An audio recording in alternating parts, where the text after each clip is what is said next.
1029 2:58 PM mister unknown 8 साल तक sign in करने पर मुझे अरबपति के रूप में उजागर किया गया। सी 636 हंसी 636 हंसी। बड़ी बहन ये वान की पसंदीदा बोली। हालांकि जैसे ही उसने बात खत्म की, छठी बहन ये मेन ने अपना संदेह जताया। बड़ी बहन, यह कैसी योजना है? बहुत सारी खामियां हैं। क्या आपका कभी चूहे से सामना हुआ है? मैं पहले भी एक का सामना कर चुका हूँ। मैंने अपने दोस्त के साथ चूहा को पकड़ लिया और चूहे को शयनगृह में बंद कर दिया। हमने सबसे पहले उसे घेर लिया था, लेकिन वह डूब गया और डूबने से पहले ही हम ऊपर चढ़ गए। इसलिए यह योजना काम नहीं करेगी। ये समझ आता है। यहाँ तक खरगोश भी हो जाएगा। दूसरी बहन यंग ने भी सिर हिलाया पर सहमति जताई। बड़ी बहन ये वान ने छठी बहन की ओर बोली, यह कैसा समझ है? मैंने यह नहीं कहा कि हम उसे सबसे आगे रखते हैं। मैंने कहा कि हम उसे दक्षिण, पूर्व और पश्चिम में रोकेंगे और उसे उत्तर की ओर छोड़ देंगे। हालांकि हम वहां पहले से ही एक जाल में फंस गए ताकि वह खुद इसमें शामिल हो सके। हमें बस उसे खरीदने की जरूरत है। इस बार आखिरकार सब समझ गए। उन्होंने अपनी बड़ी बहन को शाबाशी दी और उसकी तारीफ की। जैसा कि वित्त में किसी से भी अपेक्षा की जाती है, आपकी तरकीबें क्लासिक उच्च स्तरीय हैं। असल में वित्त या कई अन्य में वास्तव में ऐसा जाल था। यह भी कई लोगों द्वारा उपयोग की जाने वाली विधि एक सामान्य थी। वे जबरदस्ती नहीं पकड़ेंगे, लेकिन वे आपको उस दिशा में ले जाने के लिए मजबूर कर देंगे जो उन्होंने आपके लिए निर्धारित किया है, जिससे आपके पास कहीं भी जाने और शामिल होने के अलावा विकल्प नहीं बचेगा। कई एक्टर्स तो ऐसे ही थे। यह सबसे बड़ी संरचना थी। ये आसान था, लेकिन ये बहुत प्रभावशाली था। ऐसा इसलिए था क्योंकि वास्तव में लोगों के पास अक्सर बहुत कम विकल्प होते थे। यह खूबसूरत खरगोश जैसा था। चाट वह उड़ाना, तैरना या गहराई करना नहीं देखा गया था। उसका एकमात्र विकल्प दूसरी दिशा में दौड़ना था। जहां भी उसे खोजा गया था, वह दिशा बदल ली थी जब तक कि उसे कोई ऐसी दिशा नहीं मिल गई थी जो अवरुद्ध न हो। हालांकि यदि उसे ब्लॉक नहीं किया गया था, तो क्या वास्तव में उसे ब्लॉक नहीं किया गया था? हाँ, लेकिन हमें अभी भी दस्तावेज से जन्म मिलता है। आओ पहले एक बड़ा खोदें। यह एक बहुत बड़ा है जिससे एक खरगोश भी बाहर नहीं निकल सकता। फिर हम इसे घास से ढके और प्लास्टिक होने का नाटक करेंगे। फिर हमें यह विचार करना होगा कि हमारी उपस्थिति का समय बहुत अलग नहीं हो सकता। नहीं तो खरगोश की गति तो आप सभी जानते हैं, उसे छोड़ना बहुत आसान है। बाद में मैं सबसे पहले रेस्तरां में जाकर सामने से देखूंगा। वह निश्चित रूप से गुमंतु और पीछे की ओर सॉसेज के रूप में था। तब हमारी दूसरी बहन हमारी रक्षा कंपनी, जैसे ही वह आएगा, आप उपस्थित होंगे और उसे दिशा परिवर्तन के लिए सूचित करेंगे। इस समय आपको सावधान रहना होगा। इससे कोई फर्क नहीं पड़ता कि वह किस दिशा में झुकी हुई है। तीसरी बहन और चौथी बहन को समय पर वैकल्पिक होगी और उसे देखने के लिए खड़ा होना होगा। उसे अन्य पृष्ठ 2, उत्तर, दक्षिण, पूर्व और पश्चिम के अलावा हमें आग्नेय और नैऋत्य दिशाएं भी मिलती हैं। फिर उसे देखने के बाद हम सब उसे रोककर केंद्र में इकट्ठा होने के लिए ले गए। वह ठीक हो जाएगा। अब फ्यूचर द्वारा विज्ञापन। बड़ी बहन ये वान ने विस्तार से बताया। सुनने के बाद बहनों ने सिर हिलाया और कार्रवाई करने के लिए तैयार हो गईं। बड़ी बहन ये वान ने सिर हिलाया और ये जुबान से पूछा, छोटे भाई, क्या यहाँ कोई पिछला दरवाजा है? क्या तुम्हारे पास फावड़ा या कोई औजार है? ये हुआ ने अपने रंगे हुए चेहरे से सिर हिलाया। फिर उसने अपनी बहनों की ओर हाथ हिलाया और उन्हें पिछले दरवाजे तक ले गया। यह पिछला दरवाजा सीधा बाहर की ओर जाता था। यह बुरा नहीं था। फिर वह अपनी बहनों के लिए कुछ फावड़े और अन्य खुदाई उपकरण लेने के लिए गोदाम में गया। अंत में उसने सिर हिलाया और बोला, मैं तुम्हारी सफलता की कामना करता हूँ। उसकी बहनों ने भी सिर हिलाया। फिर उन्होंने अपने उपकरण ले लिए और चुपचाप पिछले दरवाजे से बाहर निकल गए। वे जंगली खरगोश से कुछ ही दूर पहुंचे और खुदाई करने लगे। ये हुआन घर में बैठा और अपनी बहनों की गतिविधियों को देखता रहा। उन्होंने बाद में अपने दिमाग में उनके कार्यों का अनुकरण भी किया। यह शायद बतख का पीछा करने जैसा था। उनकी बड़ी बहन उनका नेतृत्व करेगी। फिर उनकी दूसरी बहन, तीसरी बहन और चौथी बहन बाहर आएंगी और खरगोश को गड्ढे में धकेल देंगी। यह बतखों या भेड़ों को बाड़े में हाँकने जैसा था। वह नहीं जानता था कि वे सफल होंगे या नहीं, लेकिन यह इस पर निर्भर था कि यह योजना सुचारू रूप से चलेगी या नहीं। थोड़ी देर बाद बहनों को लगा कि उन्होंने जाल खोद लिया है। फिर वे चुपचाप अपने अपने स्थान पर चले गए और अपनी बड़ी बहन के शुरू होने का इंतजार करने लगे। सभी के अपने स्थान पर खड़े हो जाने के बाद बड़ी बहन ने इसकी पुष्टि की और पिछले दरवाजे से लकड़ी के घर में लौट आई। फिर वह सामने के दरवाजे से बाहर निकली और कदम दर कदम खरगोश की ओर चली। उसकी हरकतें बहुत साहसिक थीं, मानो वह खरगोश को डराना चाहती हो। सभी के ठीक से खड़े हो जाने के बाद बड़ी बहन ने इसकी पुष्टि की और पिछले दरवाजे से लकड़ी के घर में लौट आई। फिर वह सामने के दरवाजे से बाहर निकली और कदम दर कदम जंगली खरगोश की ओर चलने लगी। उसकी हरकतें बहुत साहसिक थीं, मानो वह खरगोश को डराना चाहती हो। इसलिए यह खरगोश कोई अपवाद नहीं था। जब उसने अपनी बड़ी बहन को अपनी ओर आते देखा, तो वह तुरंत भाग गया। जैसा कि उनकी बड़ी बहन ने उम्मीद की थी, वह उसकी ओर अपनी पीठ करके भागा। इसलिए उनकी दूसरी बहन ये यंग भी खड़ी हो गई और खरगोश को डरा दिया। अब फ्यूचर द्वारा विज्ञापन। जब खरगोश ने अपनी दूसरी बहन को देखा, तो वह तुरंत अपनी तीसरी बहन की दिशा में दौड़ा। तीसरी बहन अचानक उठ खड़ी हुई। खरगोश के पास दिशा बदलने और उस दिशा में भागने के अलावा कोई विकल्प नहीं था जहां वह गिरा था। योजना बिल्कुल सही चल रही थी। बहनों ने उस दिशा को देखा जिस दिशा में खरगोश भाग रहा था और बेहद उत्साहित थी। वे पीछे खड़े हो गए और खरगोश को गौर से देखने लगे, इस इंतजार में कि खरगोश हवा में कदम रखेगा और गहरे गड्ढे में गिर जाएगा जिससे वह बाहर नहीं निकल सकती थी। अप्रत्याशित रूप से थोड़ी देर दौड़ने के बाद खरगोश अचानक नीचे दब गया और बिना किसी निशान के गायब हो गया। यह देखकर बहनें एकदम से दंग रह गईं। नहीं, वह चला गया। बड़ी बहन सबसे पहले बोलने वाली थी। अन्य बहनें भी यह देखने के लिए दौड़ने से पहले अचंभित हो गईं कि क्या हो रहा है। अंत में उन्हें वहां एक छेद दिखाई दिया। खरगोश रेंगकर इस छेद में घुस गया और गायब हो गया। यह देखकर किसी कारणवश बहनों ने अचानक अपना मुंह ढक लिया और हंसने के लिए जमीन पर बैठ गईं। वे अनियंत्रित रूप से हंस रहे थे। यह बहुत सटीक और संपूर्ण योजना थी, लेकिन उन्होंने एक चीज को पूरी तरह से नजरअंदाज कर दिया था। यह बिल्कुल वैसा ही था जैसे कि legends of the three kingdoms खेलते समय उन्होंने अक्सर कई विवरणों को नजरअंदाज कर दिया था। वे भूल गए थे कि एक कहावत थी कि एक चालाक खरगोश के 3 बिल होते थे। हाँ, मैं हंसी से मर रहा हूँ। मैंने मूर्खतापूर्वक सोचा कि खरगोश जमीन पर दौड़ रहा है, लेकिन अंत में वह जानता था कि छेद कैसे खोदना है। इसने हमें इतना गहरा गड्ढा भी खोदने पर मजबूर कर दिया। हम सचमुच मूर्ख हैं। मैं खरगोश के मांस से अंधा हो गया था। हाँ, यह बहुत मजेदार है। अगर हमें यह पहले पता होता तो हम इतनी सटीक योजना नहीं बनाते। यह भावना उस बच्चे की तरह है जो सावधानी से पैसे चुराने की योजना बना रहा हो। इसे चुराने के बाद उसने भोलेपन से सोचा कि उसके माता-पिता को इसका पता नहीं चला। अंत में उसके माता-पिता ने इसे स्पष्ट रूप से देखा। हाँ। अल्पविराम। पूरा स्वर बहनों की हंसी से गूंज उठा। यह छोटे पहाड़ के साथ गूंज उठा और हवा में लटक गया। ये जुबान भी खुश था क्योंकि उसकी बहनों ने खुद को इस सावधानीपूर्वक योजना में डाल दिया था और यह कहावत पूरी तरह से भूल गई थी कि एक चालाक खरगोश के पास 3 बिल होते थे। इस तरह के जंगली खरगोशों के लिए वहां कई गुफाएं थीं। वे बहुत तेजी से भागे और मूल रूप से उन्हें पकड़ना बहुत मुश्किल था। अब फ्यूचर द्वारा विज्ञापन। संपर्क करें, टॉस साइट में दान करें। 1029 2:59 PM मिस्टर अननोन 8 साल तक साइन इन करने पर मुझे अरबपति के रूप में उजागर किया गया। सी 637 सांस्कृतिक विरासत। पाप में फिटनेस का मजा रात के 12:14 1 बजे। अब फ्यूचर द्वारा विज्ञापन। 637 सांस्कृतिक विरासत। इस बार उसकी बहनों को भी अच्छा सबक सिखाया गया था। वर्तमान स्थिति में हर समय अपनी तर्कसंगतता, शांति और आत्मनिर्णय बनाए रखने के कौशल के संबंध में उन्होंने बहुत अनुभव प्राप्त किया था। केवल एक खरगोश को पकड़ने से ही कई बातें स्पष्ट हो सकती हैं। इन सिद्धांतों को कई चीजों पर लागू किया जा सकता है। यह इस पर निर्भर था कि वे इन सिद्धांतों को समझ पाते हैं या नहीं। फिर जब उनकी हंसी लगभग खत्म हो गई और वे ठीक हो गईं, तो बहनें भी उठी और लकड़ी के छोटे से घर में लौट आईं। वे आराम कुर्सी पर बैठ गए और सिर ऊपर करके पीछे झुक गए। वे हंसना भी चाहते थे। वे लगभग पूरी दोपहर तक यहाँ खेलते रहे थे। इसके अलावा वे खरगोश को पकड़ने में भी कामयाब नहीं हुए। उन्हें तुरंत ऊब महसूस हुई। सूरज पहले ही डूब रहा था। ये हुआ ने देखा कि अब समय आ गया है, इसलिए उसने सुझाव दिया, चलो बहनों चल दर। बहनें इन शब्दों से प्रभावित नहीं हुई। उन्होंने आसमान की ओर देखा और आह भरी। थोड़ी देर बाद वे उठ बैठे और जाने के लिए तैयार हो गए। ये जुबान को भी पता था कि वे किस बारे में आहें भर रहे थे। यदि वे उस खरगोश को पकड़ सके और उसे खाने के लिए वापस ला सके, तो यह आज स्वर्ग की इस यात्रा का एक संतोषजनक अंत माना जाएगा। दुर्भाग्य से उन्होंने खरगोश को नहीं पकड़ा। हालांकि थोड़ा अफसोस हमेशा रहता था। वह निरंतरता का सत्य था, है ना? हमें इस तरबूज का क्या करना चाहिए? क्या हमें इसे वापस लाना चाहिए? इस समय बड़ी बहन येवान ने विशाल तरबूज के दूसरे आधे हिस्से को देखा और परेशान भाव से पूछा, आखिरकार यह तरबूज बहुत बड़ा था। यह ट्रंक में फिट नहीं हो सका। इसे काटकर खोलने और इसे अंदर डालने के बाद संभवतः घर की यात्रा एक उबड़-खाबड़ यात्रा होगी। कौन जानता था कि तने में कितना तरबूज का रस होगा? तरबूज सड़ जाएगा। इसलिए इसे तब तक काटना अच्छा नहीं था जब तक कि इसकी सुरक्षा के लिए प्लास्टिक रैप जैसा कोई सुरक्षात्मक उपकरण न हो। पब फ्यूचर द्वारा विज्ञापन। जब बाकी बहनों ने यह देखा तो वे भी असमंजस में पड़ गईं। वे इतने बड़े तरबूज को यहाँ छोड़ना बर्दाश्त नहीं कर सकते थे, भले ही वह कितना भी सड़ जाए। खाना बर्बाद न करना उनकी चीनी जीन में था। इसलिए एक पल के लिए उन्हें समझ नहीं आया कि क्या करें और उन्होंने ये जुबान की ओर देखा, इस उम्मीद से कि वह उन्हें कोई विचार देगा। भरोसेमंद होने का यह एहसास अच्छा था, लेकिन ये जुबान थोड़ी शर्मिंदा भी थी। इस तरह की परेशानी वास्तव में काफी परेशानी भरी थी, लेकिन चूंकि उसकी बहनों के पास कोई विकल्प नहीं था, इसलिए वह केवल खुद ही कोई रास्ता सोच सकता था। इसलिए वह गोदाम में देखने गया। उसे कई औजारों के बीच एक भांग की रस्सी और लकड़ी का बोर्ड मिला। उसे तुरंत एक विचार आया और वह अपनी बहनों की ओर हाथ हिलाने के लिए बाहर चला गया। चल दर, मेरे पास विचार है। इतना कहने के बाद वह कार की ओर लपका। जब उसकी बहनों ने यह देखा, हालांकि उन्हें नहीं पता था कि ये हुआन क्या कर सकता है, उन्होंने आज्ञाकारी रूप से इस विशाल तरबूज को उठाया जो वॉश बेसिन से कई गुना बड़ा था और कार की ओर चल दी। पूरे रास्ते पैदल चलना काफी थका देने वाला था। सौभाग्य से वे उस स्थान पर पहुंच गए जो अधिक दूर नहीं था। एक बार जब वे पहुंचे, ये हुआ ने तरबूज उठाया और कार की छत पर रख दिया। शीर्ष पहले से ही लकड़ी के तख्तों से गद्देदार था। कटे हुए तरबूज को जब लकड़ी के तख्तों पर रखा गया तो वह कटोरे के ढक्कन जैसा था। फिर ये हुआ ने इसे भांग की रस्सी से बांध दिया ताकि यह सुनिश्चित हो सके कि यह रास्ते में धक्कों के साथ गिर न जाए। फिर उसने अपनी बहनों को ओके का इशारा किया और कार में बैठ गया। बहनों की नजर छत पर लगे बड़े तरबूज पर पड़ी। यह ठीक था, लेकिन उन्हें लगा कि यह थोड़ा अजीब और बेवजह हास्यास्पद लग रहा है। फिर बिना कुछ कहे वे कार में बैठे और घर चले गए। वे तेजी से आगे बढ़े। जब वे जंगल में चले तो सब ठीक था। आखिरकार बाहर घूमने वाले कम लोग थे। हालांकि जैसे ही वे शहर में दाखिल हुए, सभी प्राणियों की नजर उनकी कार के ऊपर लगे तरबूज पर पड़ी। जैसे ही वे मुस्कुराए, उन्होंने अपने फोन से तस्वीरें ली। वे तरबूज के आकार से हैरान थे और सोच रहे थे कि इस परिवार को इतना बड़ा तरबूज कहां से मिला। खासकर जब वे गाड़ियों में तरबूज बेच रहे स्टॉल मालिकों के पास से गुजरे तो मालिकों की आंखें फटी की फटी रह गईं। उन्होंने विशाल तरबूज को देखा, फिर उन्होंने उन तरबूजों को देखा जो वे बेच रहे थे और उनके चेहरे पर उदासी छा गई। उनकी बहनें भी इस ध्यान से खुश थीं। विला तक वापस आते समय उन्होंने बातें की और खूब हंसे। जब वे विला पहुंचे तो बड़ी बहन येवान ने कार को स्थिर रूप से पार्क किया। फिर वह सबके साथ तरबूज खोलने के लिए कार से बाहर निकली। वे इसे घर में ले गए और फ्रिज में रखने से पहले इसे टुकड़ों में काट लिया। जब उन्हें इसे खाने का मन होता तो वे एक टुकड़ा निकालकर खा लेते। यह वास्तव में बुरा नहीं था। पब फ्यूचर द्वारा विज्ञापन। फिर कुछ देर सोफे पर आराम करने के बाद उनकी नौवीं बहन येजू ने अपने सेल फोन की ओर देखा। शायद उसे कुछ काम करना था। उठने और अपने कमरे में लौटने से पहले उसने केवल थोड़ी देर आराम किया।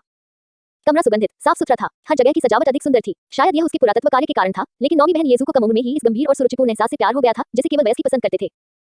अन्य बहनों के कमरों की सुंदरता की तुलना में नौवीं बहन येजू की शैली वास्तव में एक अनोखी थी। कमरे में प्रवेश करने के बाद नौवीं बहन येजू ने डूबते सूरज की हल्की सुनहरी रोशनी को रोकने के लिए पर्दे खींच दिए। फिर वह डेस्क पर गई और कंप्यूटर चालू कर दिया। उसने डेस्कटॉप एक चालू किया और एक वीडियो कॉन्फ्रेंस में शामिल हुई। माफी चाहता हूँ, मुझे देरी हो गई। मैं अभी घर पहुंचा हूँ। जैसे ही नौवीं बहन येजू ने माइक्रोफोन चालू किया, उसने विनम्रता से माफी मांगी। फिर उसने स्क्रीन पर ध्यान केंद्रित करना शुरू कर दिया। वीडियो में 5 पुरातत्व विशेषज्ञ थे। वे 40 या 50 के आसपास के लग रहे थे। जाहिर है वे सभी पुराने पुरातत्व विशेषज्ञ थे और उनके पास काफी अनुभव था। प्रोफेसर ये, आप सही समय पर आए। यह बैठक जल्दबाजी में आयोजित की गई थी। मुझे माफी मांगने वाला व्यक्ति होना चाहिए। आज सुबह पुरातत्व यात्रा के दौरान मुझे एक वस्तु मिली, लेकिन यह वस्तु विशेष रूप से विशेष है। मुझे ज्ञात वस्तुओं में इस चीज का प्रोटोटाइप नहीं मिला। मैं विशेष रूप से हैरान था और इसकी उत्पत्ति का पता नहीं लगा सका, इसलिए मैंने विशेषज्ञों से यह पूछने के लिए तत्काल यह बैठक बुलाई कि क्या आप कुछ जानते हैं और देखें कि यह क्या है। स्क्रीन के बीच में बोलने वाला व्यक्ति एक पुरातत्ववेत्ता था। अपनी बात खत्म करने के बाद उन्होंने जिस अजीब चीज का वर्णन किया था उसे बाहर निकाला और मेज पर रख दिया। यह देखकर अन्य विशेषज्ञ अपनी आंखें सिकोड़कर पुरानी वस्तु को गंभीरता से देखने लगे। इस पुरानी वस्तु का आकार अजीब था, लेकिन जरूरी नहीं कि ऐसा हो। यह चाय के कटोरे जैसा था, लेकिन पीठ पर दोनों तरफ 4 सींग थे। चारों सींग अलग अलग आकार के थे। एक सींग था, एक बैल का सींग था, एक गेंडे का सींग था और आखिरी भेड़ का सींग था। यह थोड़ा अजीब लग रहा था। इसके अलावा जब विशेषज्ञ ने इसे घुमाया तब भी सींग खिलौने की तरह बन सकते थे। वे जड़ से पलट गए। क्योंकि उसे इसके टूटने का डर था, विशेषज्ञ ने सावधानी से इसे सफेद दस्ताने पहनकर बदल दिया। इसलिए वह नहीं जानता था कि इन घूमते सींगों के पीछे का सिद्धांत क्या था। यह कुछ हद तक एक यांत्रिक संरचना जैसा दिखता है ना? उन सींगों के साथ क्या यह एक खिलौना हो सकता है जो किसी गंभीर डाकू द्वारा पीछे से लड़ते समय छोड़ा गया हो? स्क्रीन की दाहिनी ओर विशेषज्ञ ने अपना चश्मा पहनकर बात की। स्पष्टतः उसने ऐसा इसलिए कहा क्योंकि उसे बिल्कुल भी नहीं पता था कि यह क्या था। ऐसा इसलिए था क्योंकि जितने ज्ञात सांस्कृतिक अवशेष खोदे गए थे, उनमें से कोई भी इस चीज से बहुत मिलता जुलता नहीं था। इस प्रकार वह बहुत निश्चित नहीं था और केवल स्पष्टीकरण ही दे सका। एक चीनी संचार मंच। पब फ्यूचर द्वारा विज्ञापन। संपर्क करें, टॉस साइट में दान करें। 1029 3 PM मिस्टर नून। 8 साल तक साइन इन करने पर मुझे अरबपति के रूप में उजागर किया गया। C 638 मान्यता प्राप्त। पाप में फिटनेस का मजा 0.000000। 1 पब फ्यूचर द्वारा विज्ञापन। 638 सिद्धांत प्राप्त। लेफ्ट और ऊपर के विशेषज्ञ ने भी बॉलर सिर हिलाया। समझ नहीं आया कि ये क्या था। हालांकि इस सांस्कृतिक संरचना के संयोजन के बाद स्क्रीन के बीच में मौजूद विशेषज्ञ इसका परीक्षण करने के लिए चले गए। स्पष्ट रूप से यह किसी गंभीर डाकू द्वारा कोई चीज नहीं छोड़ी गई थी और इस सांस्कृतिक ढांचे के बीच में कोई धातु संरचना नहीं थी। इसलिए उन्होंने उत्तर दिया, नहीं नहीं नहीं, जब मैं इसे बाहर ले गया तो मुझे इसका परीक्षण किया गया। ये अंग असली हैं, लेकिन किसी भी कारण से ये सारे हुए नहीं हैं। वे एवं उसकी तरह के चिकने संकेत हैं और अंदर किसी धातु की विशिष्टता नहीं है, इसलिए मुझे नहीं पता कि यह चीज क्या है। यह कब्र किसी शाही राजकीय पुस्तकालय की कब्र नहीं है। यह तो बस एक छोटी सी कब्र है। जब ग्रामीण घर बना रहे थे और नींव खोद रहे थे तो उन्होंने छत खोद दी और पुलिस को बुलाया, फिर लिया उन्होंने हमें वहां जाने के लिए सूचित किया। वहां कोई समाधि पत्थर, कोई शब्द और कोई ढांचा चित्र नहीं है, कुछ भी नहीं है। इसके अलावा कोई छेद नहीं है। हमें नहीं पता कि यहाँ किसे दफन किया गया है। टैबूट में डिवीजन का कोई सामान नहीं है। वहाँ केवल कुछ ही सांस्कृतिक स्थापत्य हैं। यह उनमें से एक है। यह विशेष रूप से विशेष है, इसलिए मैंने इसका अध्ययन करने के लिए इसे लिया। बाकी सभी सांस्कृतिक स्थापत्य हैं जो मैंने देखे हैं, वे भी बहुत अर्थपूर्ण हैं। उन्हें राष्ट्रीय संग्रहालयों में विभाजित किया गया है। बीच में दोस्त की बातें सुनकर हैरान हो गए लिटिल शर्मा चले गए। उन्होंने उस चीज को सोचा समझकर देखा, लेकिन उन्हें यह समझ में नहीं आया कि इस चाय की दुकान में 4 साल क्यों और हर साल घूम सकते हैं। क्या इसे डिजाइन किया गया? कोई नहीं जानता कि इतनी खाली कब्र में किसे दफनाया गया है। यह अद्भुत बात थी कि ऐसा जादुई सांस्कृतिक पिरामिड पीछे छूट गया। शायद यह शराब का पोर्शन है। कंप्यूटर स्क्रीन पर विशेषज्ञ ने एक पल के लिए सोचा और बोला। उनके इस कथन पर सभी विशेषज्ञों ने सिर हिलाकर की सहमति से उत्तर दिया। हाँ, यह एक शराब का बर्तन होना चाहिए। यह एक चाय का कटोरा हो सकता है। हालांकि कुछ भी हो, इस चीज की स्थापना काफी अजीब लगती है। पीछे के चारों ओर के समुद्री रास्ते हैं और लंबाई अलग अलग है। यह किसी भी तरह के स्टैंड के लिए प्रावधान नहीं है। वास्तव में शराब के बर्तन या चाय के मसाले के स्थान पर यह और कुछ नहीं दिखता। सिस्कारी, कितना अजीब है। मैंने ऐसी अजीब चीज कभी नहीं देखी। क्या ऐसा हो सकता है? प्राचीन बलि अनुष्ठानों में उपयोग के लिए कोई चीज। यदि इसका उपयोग शराब या चाय पीने के लिए नहीं किया जाता है तो इसका क्या औचित्य रखा जाता है? उस मामले में आपके पास अभी भी कुछ विचार हैं। यह अनुचित नहीं है। इस कब्र में कुछ भी नहीं है, इसलिए बहुत संभव है कि किसी पुजारी को यहाँ दफनाया गया हो, इसलिए केवल ये सामान ही बिकते हैं। पब फ्यूचर द्वारा विज्ञापन। मैंने इसे उल्टा करने की कोशिश की है, लेकिन कटोरा असमान है। किनारे लहरदार और विषम है। जब इसे उल्टा कर दिया जाएगा तो यह स्वचालित रूप से बाएं से दाएं हिल जाएगा। चौड़ाई अधिक नहीं है। मैंने इसका अध्ययन किया है और पाया है कि इस कटोरे का किनारा जानबूझकर असमान बनाया गया है। यही बात मुझे सबसे अजीब महसूस कराती है। इसके अलावा मैंने यज्ञ अनुष्ठानों के संबंध में भी जांच की है। प्राचीन काल में ऐसी कोई पुस्तक नहीं है जिसमें ऐसी बलि पद्धति का उल्लेख हो। मुझे वास्तव में कोई सुराग नहीं है। बीच में बैठे विशेषज्ञ की बात खत्म होने के बाद हवा शांत हो गई। विभिन्न विशेषज्ञ चुप हो गए और उनके विचार फिर से अटक गए।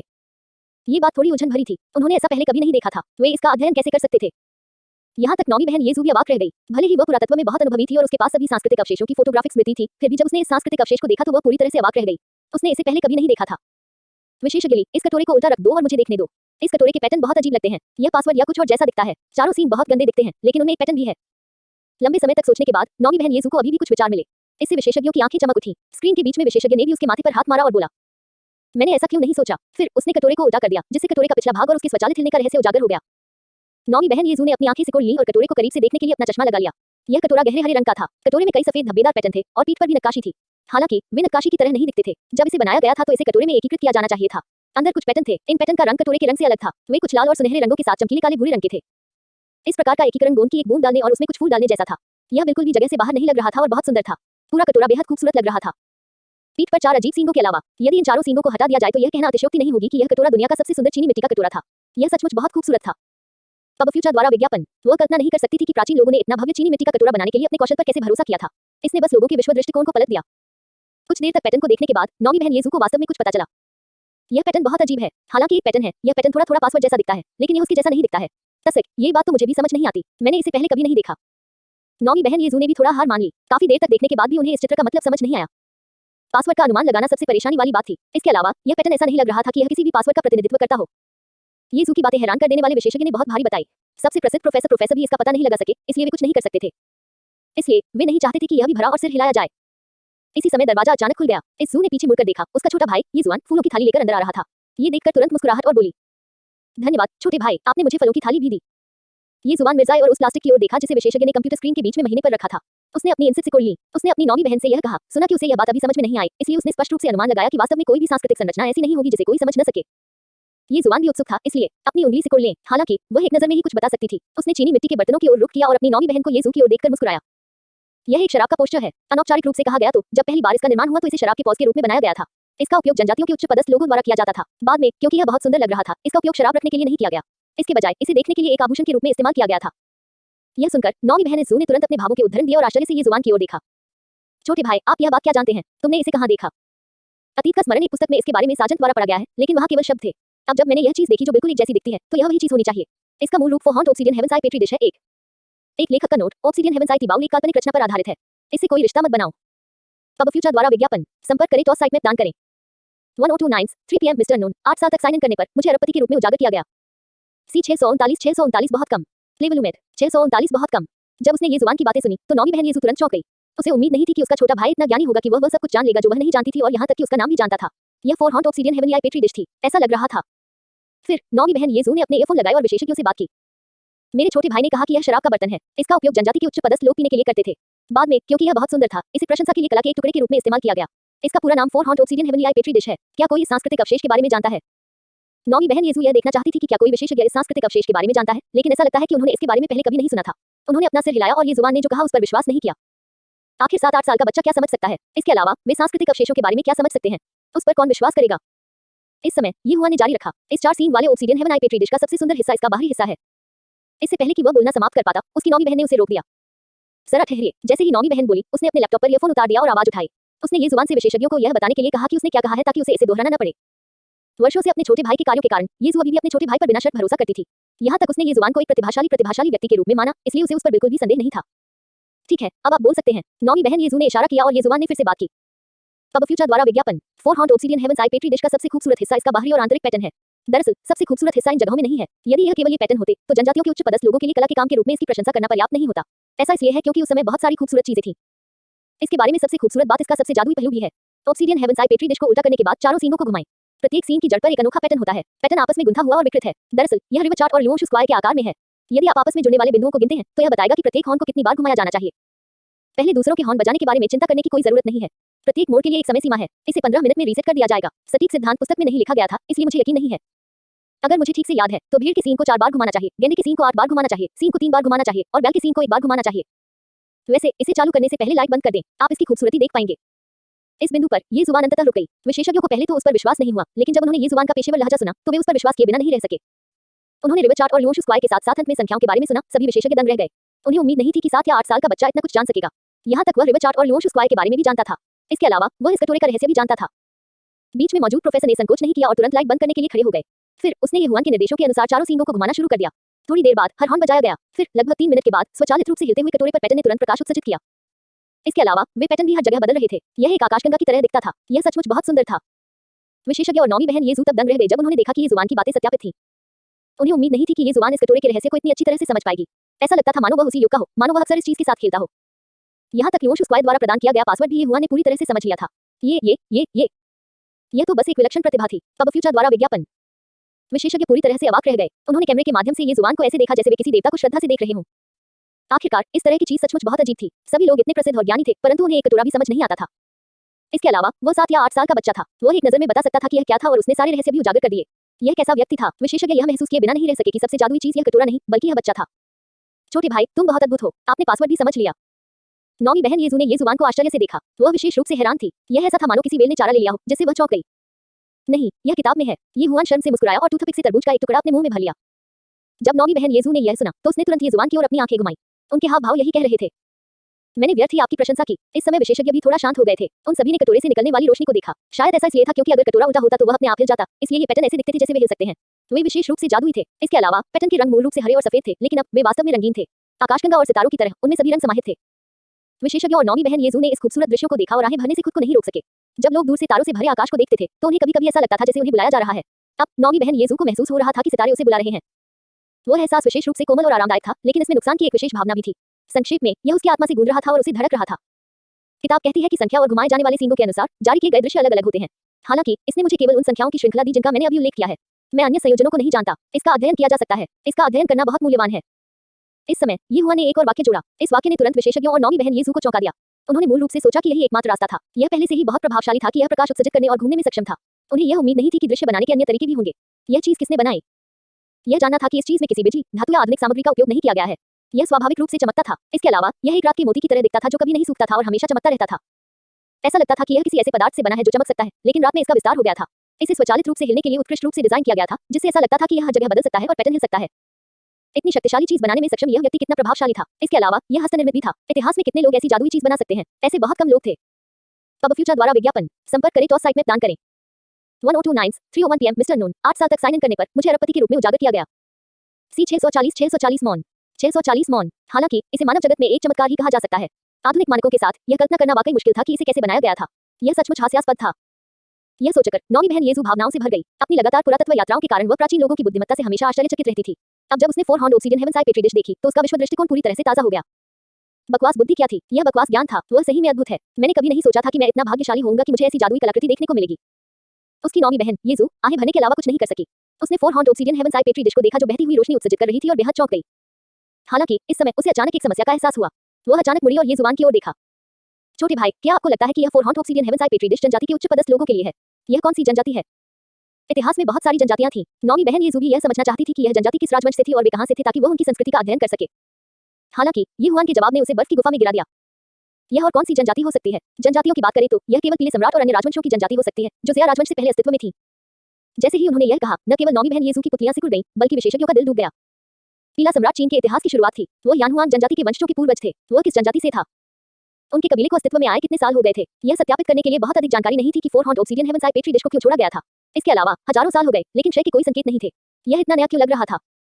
पीले सम्राट के उल्लेख पर यह समझ में आया कि यह सांस्कृतिक कलाकृति इतनी प्रभावशाली हो सकती है। यह जाना होगा कि उस युग में कई प्रभावशाली और अद्भुत लोग थे।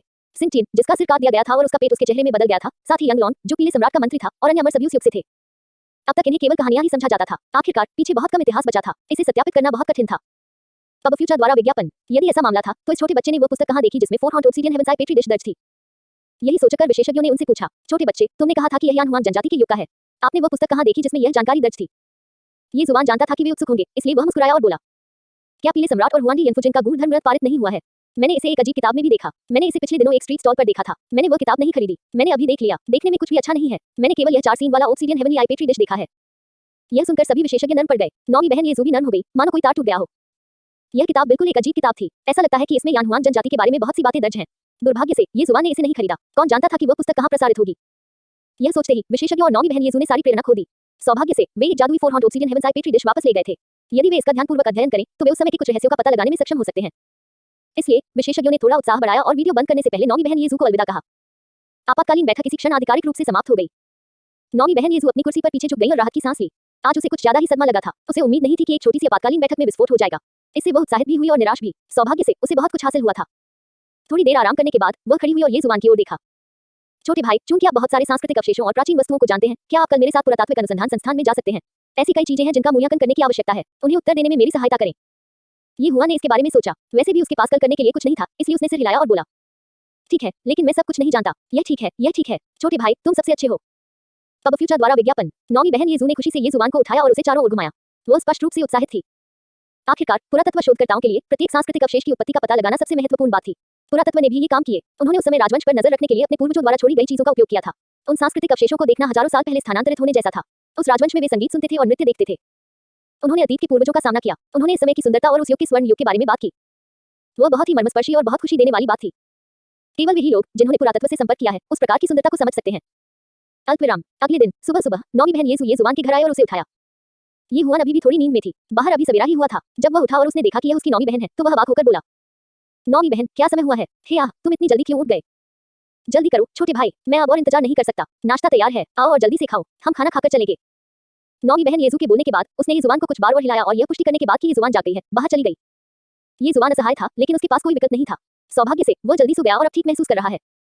इसलिए वह नहाने के लिए बाथरूम में घुस गया। नहाने के बाद वह लिविंग रूम में चला गया। बाकी बहनें अभी जगी नहीं थी। केवल उसकी नौवीं बहन खाने की मेज पर बैठी और दलिया खाया। ये हुआ ने कोई समय बर्बाद नहीं किया। वह जाकर बैठ गया और कुछ ही कौर में दलिया का एक कटोरा खत्म कर दिया। फिर उसकी नौवीं बहन येज़ू ने बिना किसी स्पष्टीकरण के उसे विला से बाहर खींच लिया। बाहर आसमान अभी भी बहुत ठंडा था और हर जगह सफेद कोहरा था, लेकिन ऐसा लग रहा था कि यह उसकी नौवीं बहन के जलते हुए दिल को रोकने में असमर्थ था। अल्पविराम। ये जुबान और नौवीं बहन के जाने के कुछ घंटों बाद उनकी बहनें भी एक के बाद एक उठ गईं। चौथी बहन ये चांद मूल रूप से उठकर सबके लिए नाश्ता बनाना चाहती थी। उसने अभी अभी कुछ मिश्रित मसाले सीखे थे, लेकिन जब वह रसोई में पहुंची तो उसे बर्तन में दलिया का एक बड़ा बर्तन मिला। उसके पास दलिया खाने के अलावा कोई विकल्प नहीं था। बहनों ने भी एक एक कटोरा दलिया उठाया और खाने के लिए खाने की मेज पर बैठ गईं। हर किसी की गतिविधियों के कारण शांत लिविंग रूम में तुरंत शोर हो गया। साथ ही इससे गर्मी का एहसास भी हुआ। यह ऐसा था जैसे सूरज पहले ही बाहर हो गया हो। यह खिड़की से चमक रहा था। थोड़ी देर बाद सभी ने अपना नाश्ता खत्म कर लिया, इसलिए सभी लोग काम पर चले गए और व्यस्त हो गए। थोड़ी देर बाद लिविंग रूम में फिर से सन्नाटा छा गया। अब फ्यूचर द्वारा विज्ञापन। संपर्क करें टॉस साइट में दान करें। 11/1 1:45 AM मिस्टर नून। 8 साल तक साइन इन करने पर मुझे अरबपति के रूप में उजागर किया गया। C 641 समृद्धि, 641 संपत्ति। केवल चौथी बहन ये चेन फ्लोरिडा पर अलग अलग जगहों पर रही थी और अपने सबसे अच्छे दोस्त के साथ फोन पर बातें कर रही थी। आज कोई बड़ी बात नहीं थी। उन्हें अपनी लाइव स्ट्रीम के साथ भी बहुत पसंद किया गया था। यदि वह लाइव स्ट्रीम करना चाहता है तो वह लाइव स्ट्रीम चाहता है। अगर वह लाइव स्ट्रीम नहीं करना चाहती तो वह आउटलुक गेमती है। माना जा रहा है कि चौथी बहन ये चेन अपने जीवन में अपना मकसद हासिल कर चुकी है। वह पूरे दिन एक नन्ही परी की तरह खुश थी। इस बार उसने अपनी सबसे अच्छी के साथ दोस्त से बातचीत कर रही थी क्योंकि वह अपने साथ खरीदारी करने गई थी और कुछ शरद ऋतु के मौसम की खरीदारी की इच्छा थी। यह स्पष्ट था कि उसकी सबसे अच्छी पहली दोस्त से ही तैयारी की गई थी, इसलिए चौथी बहन इस चेन से जल्दी से अपने कपड़े लेकर अपने कमरे में लौट आई। उन्होंने सौंदर्य प्रसाधनों और सुंदर चित्रों को प्रदर्शित किया। फिर वह बाहर निकला, कार में प्लॉट और धीरे-धीरे अपने सबसे अच्छी दोस्त के घर चला गया।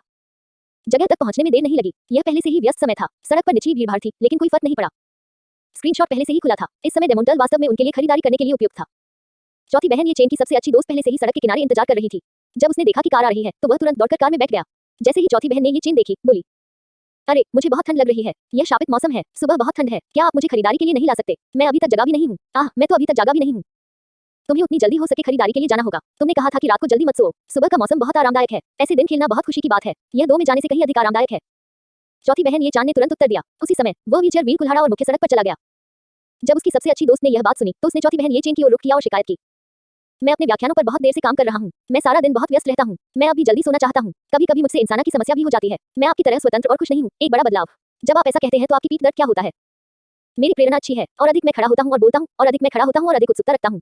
उदाहरण के लिए, आप एक कंपनी के बॉस हैं। अगर आपकी कंपनी है तो आपको अधिक मेहनत करनी होगी। साल के अंत में जब पैसे गिनने का समय आएगा तो आप जल्दी सो जाएंगे। मुझे खाना खिलाना याद रखें। चौथी बहन ये चैन ने अपने सबसे अच्छी दोस्त की ओर देखा और प्यार की अपनी नन्ही ऊपर रखी। उनका आकर्षण छोटा निराला था और विशेष रूप से प्यारा था। जब उसकी सबसे अच्छी दोस्त ने यह देखा तो हंसने से खुद को रोके नहीं रखा, जिससे कार हंसी से निकली। कुछ देर बाद कार सेंचुरी मॉल पहुंची। चौथी बहन ये चैन को पार्किंग की जगह मिली और उसने कार पार्क कर दी। वह कार से बाहर निकली और अपने सबसे अच्छी दोस्त के साथ हाथ मिलाते हुए मॉल में चली गई। अब मॉल में ज्यादा लोग नहीं आते थे, यह बहुत शोरगुल वाला नहीं था। इस प्रकार जब वे टहलते थे तो माहौल बहुत अच्छा होता था।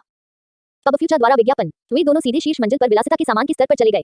उन्होंने सबसे पहले शरद ऋतु के कुछ कपड़े खरीदे, फिर उन्होंने टोपी, बैग और जूते खरीदे। किसी भी स्थिति में उन्होंने शरद ऋतु के सभी नए कपड़े खरीदे।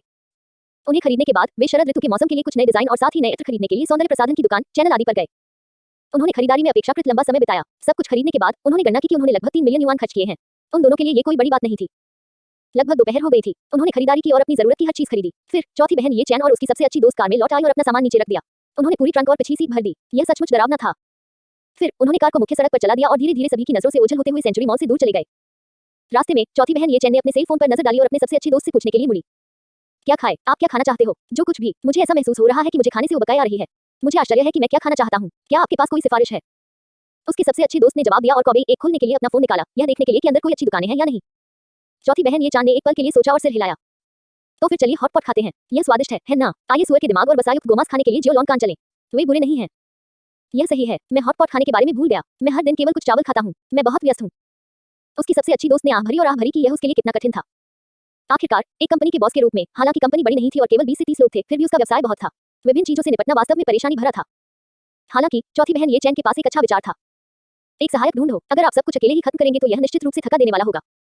कौन सा सहायक? पिछली बार जब मैंने एक को काम पर रखा था तो वह 2 दिन काम करने के बाद भाग गया था।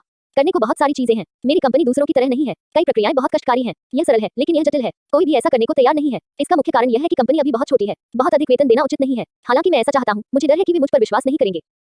उसकी सबसे अच्छी दोस्त बेबसी से बोली, अगर कंपनी छोटी है तो कंपनी छोटी होने का दुख जरूर होता है। यदि वेतन अधिक होता है तो लोगों को डर होता है कि कंपनी एक दिखावटी निगम है। उसके बाद वे पैसे नहीं देंगे और भाग जाएंगे या उनकी सभी प्रकार की चीजों के लिए मुश्किल चीजें पैदा होंगी। अब फ्यूचर द्वारा विज्ञापन। ये कुछ ऐसे थे जैसे सामान्य कीमत से नीचे की डेट आमतौर पर संदिग्ध होती है। ये बात तो सभी जानते थे क्योंकि ये तूफान मुख्य संकट से भरा था। हालांकि जब चौथी बहन स्ट्रेन ने अपने सबसे अच्छे दोस्त से यह कहा तो उसने खुद को रोककर मजाक किया। वह खिलखिलाकर बोली, हे, मुझे बस यही डर है कि वे मुझ पर विश्वास नहीं करेंगे। हाँ। जब उसने मजाक किया तो उसका सबसे अच्छा दोस्त अवाक रह गया। पूरी कार फिर से हंसी से भर गई। थोड़ी देर बाद कार जियो लॉन्ग कान हॉटस्पॉट के सामने रुकी। फिर वे कार से बाहर निकले, उसे बंद कर दिया और रेस्तरां में चले गए। परिचारक ने तुरंत उनका स्वागत किया और मुस्कुराया, हेलो, आप दोनों में से क्या हैं? हाँ, एक निजी कमरे की व्यवस्था करने में हमारी मदद करें। चौथी बहन ये चांद ने चुनी से बात की। परिचारक ने तुरंत सिर हिलाया और एडिटोरियल को आमंत्रित किया। ठीक है, इस तरह कृपया। ऐसा देखने के बाद वह पहली बार अपने और अपने राजकुमार के ऊपर एक खूबसूरत निजी कमरा लेकर आई।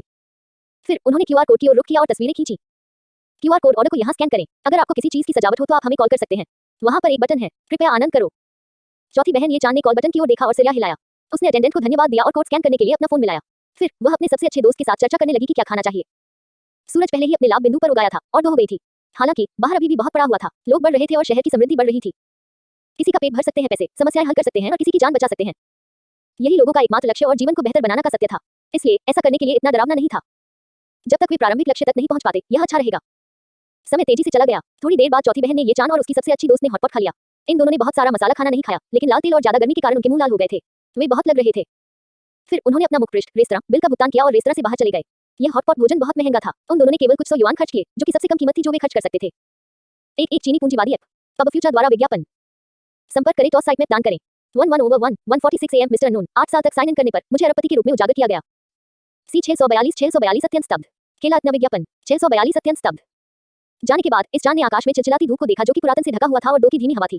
वह जम्हाई लेने के अलावा कुछ नहीं कर सकी। उसने अपने सबसे अच्छे दोस्त की ओर देखा और बोली, क्या पेयर कुछ चाय या कॉफी चाहिए? यह ठीक है। हे मुझे दोनों को नींद आ रही है, जिसके बारे में बताया गया है। जीवन अब वास्तव में तेज है। मुझे ऐसा लग रहा है कि मैं पूरा दिन साथ रहने वाला हूँ।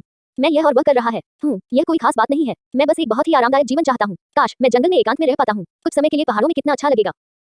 उसके सबसे अच्छे दोस्त ने देखा कि व्यस्त सड़क को और शहर में हो रहे कर्मचारियों और अपने सेल फोन से लगातार आने वाली नींद से भरे दिल की गहराइयों से भरी हुई है। दरअसल इस चेन ने एक से ज्यादा बार इसी तरह की शिकायत की थी।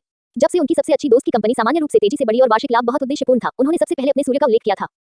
वह बहुत कमाती थी और आमतौर पर अधिक थकी रहती थी। यह एक दिन में व्यायाम और अच्छी नींद लेने का एक दुर्लभ अवसर था। अब तो यह और भी अधिक था। हालांकि कंपनी में विभिन्न कंपनियों को एक सहायक के रूप में नामांकित किया जा सकता था, लेकिन उसकी सबसे अच्छी दोस्त हर दिन बहुत दबाव में थी। इससे वह बार-बार शिकायत करने लगी कि अच्छा होगा अगर वह जंगल में एकांत में रह सके। हालांकि अगर उसने अपने सबसे अच्छे दोस्त को स्थापित करने के लिए कहा, तो शायद वह ऐसा नहीं कर पाएगी। अगर ऐसा होता है, तो शायद वह सब कुछ पूरी तरह से नहीं छोड़ते हैं, जो उन्होंने इतनी मेहनत की थी और पहाड़ों में रहने के लिए वापस नहीं लौटे, जहां नहीं था शायद बहुत कम लोग, कोई शोर शराबा नहीं, कोई इंटरनेट नहीं, कोई बिजली नहीं और कोई विभिन्न आधुनिक सेवाएं नहीं। उन्हें उस तरह का अकेलापन सहना कठिन था। वह जो चाहता था, या यूं कहता था कि बहुत से लोग जो चाहते थे, वह बस कुछ समय के लिए छुट्टी लेना, आराम करना, पूरी तरह से दुनिया से छिपना और अपने वास्तविक स्वरूप के साथ समय निर्धारित करना था। बच्चों के बाद उन्हें कई नीच की चिंता नहीं करनी चाहिए। उन्हें अपने भविष्य की चिंता नहीं होगी। उन्हें कैसे चलना है इसकी चिंता नहीं होगी। उन्हें अपने व्यवसाय, परिवार, सपने और भविष्य के बारे में चिंता करने की जरूरत नहीं होगी। उनके दिमाग से सब कुछ निकल गया। वे बस नदी के किनारे बैठे रहे और पानी की आवाज सुनते रहे। उन्होंने टैडपोल को तैरते हुए देखा या छोटे मछलियों और झींगों को जीवित देखा। वे रेन सन कैन थे और एक आरामदायक कप गर्म चाय पी सकते थे। वे माउंटेन पर जंगली सब्जियां चुन सकते थे, शिकार कर सकते थे और हर तरह का खाना बना सकते थे जो उन्हें खाना पसंद था। वे किसी पेड़ के सामने एक खरगोश को मरते हुए देख सकते हैं और तब तक हंसते रह सकते हैं जब तक कि उसकी मूर्खता के कारण उनके पेट में दर्द न हो जाए। वे इसके दुख और रोने पर सहानुभूति भी महसूस कर सकते हैं। वे जानवरों को इधर-उधर घूमते हुए देख सकते थे। कभी-कभी जानवर सड़क के किनारे या जंगल में खड़े हो जाते थे, या वे पेड़ों से लोगों को उत्सुकता से देखते थे और एक दूसरे से बात करते थे कि वे यहाँ क्यों हैं। अब फ्यूचर द्वारा विज्ञापन। वे यह भी देख सकते हैं कि एक दिन जानवर उनके केबिन के दरवाजे पर सिर पटक रहे हैं और इंसानों की ओर देखते हुए भोजन की भीख मांग रहे हैं। उनके समाधान की प्रतीक्षा करने में कोई परेशानी नहीं हुई। उनके लिए चिंता करने की कोई बात नहीं थी। उन्हें बस वहां बैठकर बोर होते देखना था और अंधेरा उन्हें घेर लेता था। वे 4 ऋतुओं को बदलते हुए देख सकते थे, बारिश को गिरते हुए देख सकते थे और बर्फ को उगते हुए देख सकते थे। अतीत में ये चांद केवल यह व्यक्त कर सकती थी कि उसकी भी यही अपेक्षाएं थीं। फिर वे दोनों जंगल में जीवन के बारे में बात करेंगे। जैसा कि ऊपर बताया गया था, कई खूबसूरत चीजें हो सकती हैं। वो केवल कल्पना कर सकती थी, उसका इंतजार कर सकती थी और साथ ही अपने सबसे अच्छे दोस्त को सांत्वना भी दे सकती थी। ऐसा इसलिए था क्योंकि उसके पास कोई विकल्प नहीं था। उसे एकांत में रहने के लिए न तो जगह मिली थी और न ही उसमें एकांत में रहने का दृढ़ संकल्प था। लेकिन अब सब कुछ अलग था। मैं एक स्वर्ग को जानता हूँ। इसके बारे में क्या ख्याल है? क्या तुम वहां जाकर खेलना चाहते हो? ये चैन ने अपनी सबसे अच्छी दोस्त की ओर देखा और अपनी भौहें ऊपर उठाई और मुस्कुराई। अपने छोटे भाई के साथ अपने पिछले अनुभव के कारण अब वह अपनी बातों पर बहुत आश्वस्त थी। हालांकि उसकी सबसे अच्छी दोस्त ने केवल तभी अपने होंठ सिकोड़े जब उसने उसकी बातें सुनी और उसे उत्तर दिया, वास्तव में मुझे मत बताओ कि आप उपनगरों के बारे में बात कर रहे हैं। ये चांद ने उसकी ओर अपनी आंखें घुमाई। वह स्वाभाविक रूप से जानती थी कि उपनगर कैसे होते हैं। इसकी तुलना निश्चित रूप से स्वर्ग से नहीं की जा सकती। जब आप वहां पहुंचेंगी तो आपको पता चल जाएगा। समय आने पर आश्चर्यचकित न हो। उसकी सबसे अच्छी दोस्त ने अभी भी अपना अविश्वास व्यक्त करने के लिए अपने होंठ भींचे हुए थे। हालांकि चूंकि वह पहले ही ऐसा कह चुकी थी, इसलिए इसे कोई फर्क नहीं पड़ता कि वह देखने जाती। इसलिए उसने ये चैन का कार में पीछा किया। अंदर आते ही वह बोली, अगर ऐसा नहीं है तो आपको मुझे रात के खाने पर दावत देनी होगी। अब फ्यूचर द्वारा विज्ञापन। हम यदि विपरीत होता है तो आपको मेरे साथ भोजन कराना होगा। सीट बेल्ट लगाएं, हमें 1 घंटे में वहां पहुंच जाना चाहिए। ये चांद ने आत्मविश्वास से बात की। फिर उसने कार स्टार्ट की और मुख्य सड़क पर जाने के लिए स्टीयरिंग व्हील घुमाया। सुनहरी धूप में कार चमक रही थी और बहुत सुंदर लग रही थी। लगभग 1 घंटे के बाद वे उस स्थान पर पहुंचे। खिड़की के बाहर का दृश्य शहर की इमारतों से लेकर बड़े पेड़ों और छोटे पहाड़ों में बदल गया था। शहर की हलचल यहाँ बिल्कुल भी सुनाई नहीं देती थी। वे केवल पक्षियों और पतझड़ के शिकारों की चीखें सुन सकते थे। वहाँ एक हल्की हवा भी चल रही थी जो पेड़ों की चोटी की छाया को पार कर रही थी। कैसा है? क्या यहाँ शांति है? क्या इसमें स्वर्ग जैसी गंध आती है? ये चांद ने आत्मविश्वास से पूछा। हालांकि उसकी सबसे अच्छी दोस्त ने अवाक होकर अपनी आंखें घुमाई और आह भरी। मैं कहता हूँ, ये चांद जिस स्वर्ग की मैं बात कर रहा हूँ वहाँ बहुत सारे आड़ू के पेड़ हैं, बिल्कुल पीच ब्लॉसम द्वीप की तरह। यहाँ हर तरह के खूबसूरत नजारे भी मौजूद हैं। वहाँ एक नाला, एक छोटा सा घर और बहते पानी वाला एक छोटा पुल है। तुम किस बारे में बात कर रहे हो? क्या यह सिर्फ एक पहाड़ी गाँव नहीं है? उसकी सबसे अच्छी दोस्त को साफ तौर पर लग रहा था कि चीजें ठीक नहीं चल रही हैं। उसने अपनी आंखें घुमाई और अपनी भावनाओं में कोई खास बदलाव किए बिना बाहर पहाड़ की ओर देखा। ये चैन मुस्कुराया और कार को एक पहाड़ी सड़क के प्रवेश द्वार पर खड़ा कर दिया। वह कार से बाहर निकली और मुस्कुराते हुए पहाड़ी सड़क की ओर इशारा किया। जब हम वहां पहुंचेंगे तो आपको पता चल जाएगा। चल दर। इसके साथ वह अपनी अनिच्छुक सबसे अच्छी दोस्त को कीचड़ भरे और उबड़-खाबड़ पहाड़ी रास्ते पर ले गई, जो अभी तक बारिश से नहीं सूखा था और पहाड़ की ओर चल पड़ी। थोड़ी देर बाद वे पहाड़ी पर पहुंचे। फिर ये चैन अपने सबसे अच्छे दोस्त को पहाड़ी पर ले आए और दूसरी सड़क पर चली गई। यह सड़क पहले के कीचड़ भरे पहाड़ी रास्ते से काफी बेहतर थी। यह जंगलों से घिरा हुआ था और अंदर से चलने वाली ठंडी हवा एक एयर कंडीशनर के बराबर थी। हालांकि हवा लहरों में बह रही थी और यह ठंडा और गर्म था। यह सड़क ढलान वाली थी। कुछ देर इस सड़क पर चलने के बाद वे उस स्थान पर पहुंचे। उनके सामने बसंत था। दोनों तरफ बांस का जंगल और फलों का जंगल खड़ा था। बीच में एक छोटी सी जलधारा थी। जलधारा से कुछ ही दूरी पर एक तालाब था। हरे शैवाल तालाब के हरे पानी पर तैरने लगे और छोटी मछलियां पानी से बाहर कूद गईं। नदी के किनारे लकड़ी का एक छोटा सा घर था। लकड़ी के मकान के पीछे एक बड़ा पेड़ लगा हुआ था। पेड़ लाल फलों से भरा हुआ था, जो पूरे लकड़ी के घर को सजा रहा था। यह बहुत सुंदर लग रहा था। जब उसकी सबसे अच्छी दोस्त ने यह देखा, तो उसे ऐसा लगा जैसे उसे अचानक ज्ञान प्राप्त हो गया हो। उसका मुंह विशेष रूप से खुला हुआ था और उसकी आंखें गाय की तरह चौड़ी थी। वह विशेष रूप से हैरान थी। उसने कभी नहीं सोचा था कि इस छोटी सी पहाड़ में इतनी खूबसूरत जगह होगी। वह बस आश्चर्यचकित रह गई। अब फ्यूचर द्वारा विज्ञापन। संपर्क करें टॉस साइट में दान करें। 11/1 1:47 AM मिस्टर नून 8 साल तक साइन इन करने पर मुझे अरबपति के रूप में उजागर किया गया। C 643 गायब हो जाना। 643 को ब्याह हो जाना। कैसा है? मैंने आंख मिचौली तो नहीं बोला था। ये चांद किनारा खड़ा हो गया और मैसाचुसेट्स हुआ बोला। सौभाग्य से उनका इतना अक्षम छोटा भाई था। बाकी सच में उसके बेस्ट फ्रेंड का ये सपना पूरा नहीं होता। इस बार वह निश्चित तौर पर डायना पर फ्री खोरी स्कोर पर है। हालांकि इस चेन के बोलने के बाद उनकी सबसे अच्छी दोस्त ने कुछ नहीं कहा। वह पहले से ही स्थिर थी। इस सुरम्य स्वर्ग को देखकर वह स्तब्ध सी लग रही थी। यही वह जगह थी जहां वह तलाश कर रही थी। उसने अपने मन में अनगिनत बार इसकी कल्पना की थी। यह किसी परिलोक में अस्तु के जंगल के रूप में, फलों से बने पेड़, इस जलधारा और एक लकड़ी का घर था। यह भावना इतनी अधिक थी कि इसकी आशा करना असंभव था। उसकी आत्मा इस समय मानो जड़ हो गई थी। यह इतना सुंदर था कि दम घुट रहा था। बहुत से लोग एकांत में रहने के लिए अलग जगह चाहते थे, लेकिन उन्हें सिर्फ पहाड़ ही जगह मिली। वो एक साधारण पौधा था और कुछ नहीं था। इस युग में कई पर्वतों में बिजली थी, उन जगहों पर इंटरनेट था जो बहुत दूर दूर के नहीं थे। हालांकि पहाड़ों में अधिकांश घर सामान्य लकड़ी के घर या स्मारक मिट्टी के ढेर वाले पुराने घर थे। यहाँ तक अगर वे एकांत में रहना चाहते हैं तो भी उन्हें ऐसा घर बनाने के लिए पैसा खर्च करना होगा ताकि वे जीवित रह सकें। एकांत में रहने के अपने सपने को पूरा करने के लिए उन्हें लैंड यूरो और अन्य जगहों पर जाना पड़ सकता है। बेशक कोई भी पीली मिट्टी के घर का काम नहीं कर सकता है, लेकिन उसे एक भी नहीं माना जाएगा। बहुत से लोग पीली मिट्टी के घर में पुराने समुद्र तट में रहना नहीं चाहते थे। वे बस माहौल में सद्भावना और शांति का आनंद लेना चाहते थे। हालांकि इसे हासिल करना थोड़ा कठिन था जब तक कि किसी के पास पैसा न हो और वह इसे स्वयं न करे, तभी यह पूरा हो सका। उसके सबसे अच्छे दोस्त को कभी ऐसी जगह नहीं मिल पाई थी और उसके पास चीन के आसपास घूमने का समय नहीं था। कुछ जगहें ऐसी भी हैं जहां पर कोई भी रेखाएं ऊपर नहीं जा सकती। इस प्रकार वे केवल अपने आदिवासियों का उपयोग कर सकते थे। यह जांच अकेले लोगों को पागल बनाने के लिए की गई थी। उसके निर्माण के बाद के उपखंड का तो जिक्र ही नहीं किया गया। अब फ्यूचर द्वारा विज्ञापन, इसलिए यह सपना उसके दबाव को दूर करने के एक उपाय के रूप में केवल एक कल्पना ही हो सकती है। आखिरकार जब किसी के पास कुछ न हो तो किसी पसंदीदा चीज के बारे में और अपने जीवन के विकास के बारे में विचार बहुत प्रभावशाली था। यह वास्तव में किसी को भी खुश कर सकता है और बहुत सारे दबाव से राहत दिलवा सकता है। हालांकि अब इस सामान्य दिन पर उसके सबसे अच्छे दोस्त को अचानक इस बात का पता चला। सुंदर और उत्तम लकड़ी का घर बहुत शानदार लग रहा था। ये बिल्कुल भी पुराना नहीं था। दरवाजे के सामने एक जलधारा थी। जलधारा एक पहाड़ी झरना से आती थी और इतना सागर था कि कोई भी उसका तल देख सकता था। यह पीना भी उचित था। वहां आड़ू के फूलों से भरा एक बड़ा आड़ू उद्यान भी था। इसमें टहलने या दोपहर की चाय के लिए किताब लाने का विचार ही बहुत रोमांचक था। इसके अलावा वहां तालाब था जिसमें मछलियां तैरती थीं और फलों का जंगल था जिसमें फलों के ढेर थे। इससे कोई फर्क नहीं पड़ता कि कोई इसे कैसे देखता था या कोई इसे किस कोण से देखता था, यह उसकी कल्पना में एक स्वर्ग था। इतनी खूबसूरत जगह पर एकांत में रहना वाकई आरामदायक था। वह इसे पर्याप्त नहीं मिल सकी। ये चांद तुम बहुत शक्तिशाली हो। उसके सबसे अच्छे दोस्त ने ये चैन की ओर उत्साह से देखा और यह कहा। उसने कभी नहीं सोचा था कि उसकी सबसे अच्छी दोस्त में ऐसी काबिलियत होगी। अचानक यह देखना उसकी हैरानी से हौंसले के लिए काफी था। हालांकि ये चांद ने मुस्कुराते हुए उसे जवाब दिया, अगली बार जब तुम्हारे पास समय हो तो मेरे छोटे भाई के लिए और खाना खरीद लेना। यह सब उसकी बनाई हुई जगह है। कुछ दिन पहले जब मैं पहली बार वहां पहुंचा तो मैं भी चौंक गया। ठीक है, चलो लकड़ी के घर में जाकर देखें। तुम्हारा छोटा भाई। जब उसकी सबसे अच्छी दोस्त ने यह सुना तो जाहिर तौर पर वह और भी ज्यादा हैरान हो गई। हालांकि ये चैन ने कुछ भी स्पष्ट नहीं किया। वह उसे पत्थरों के सहारे नदी के पार और हरी घास के ऊपर से लकड़ी के घर तक ले गई।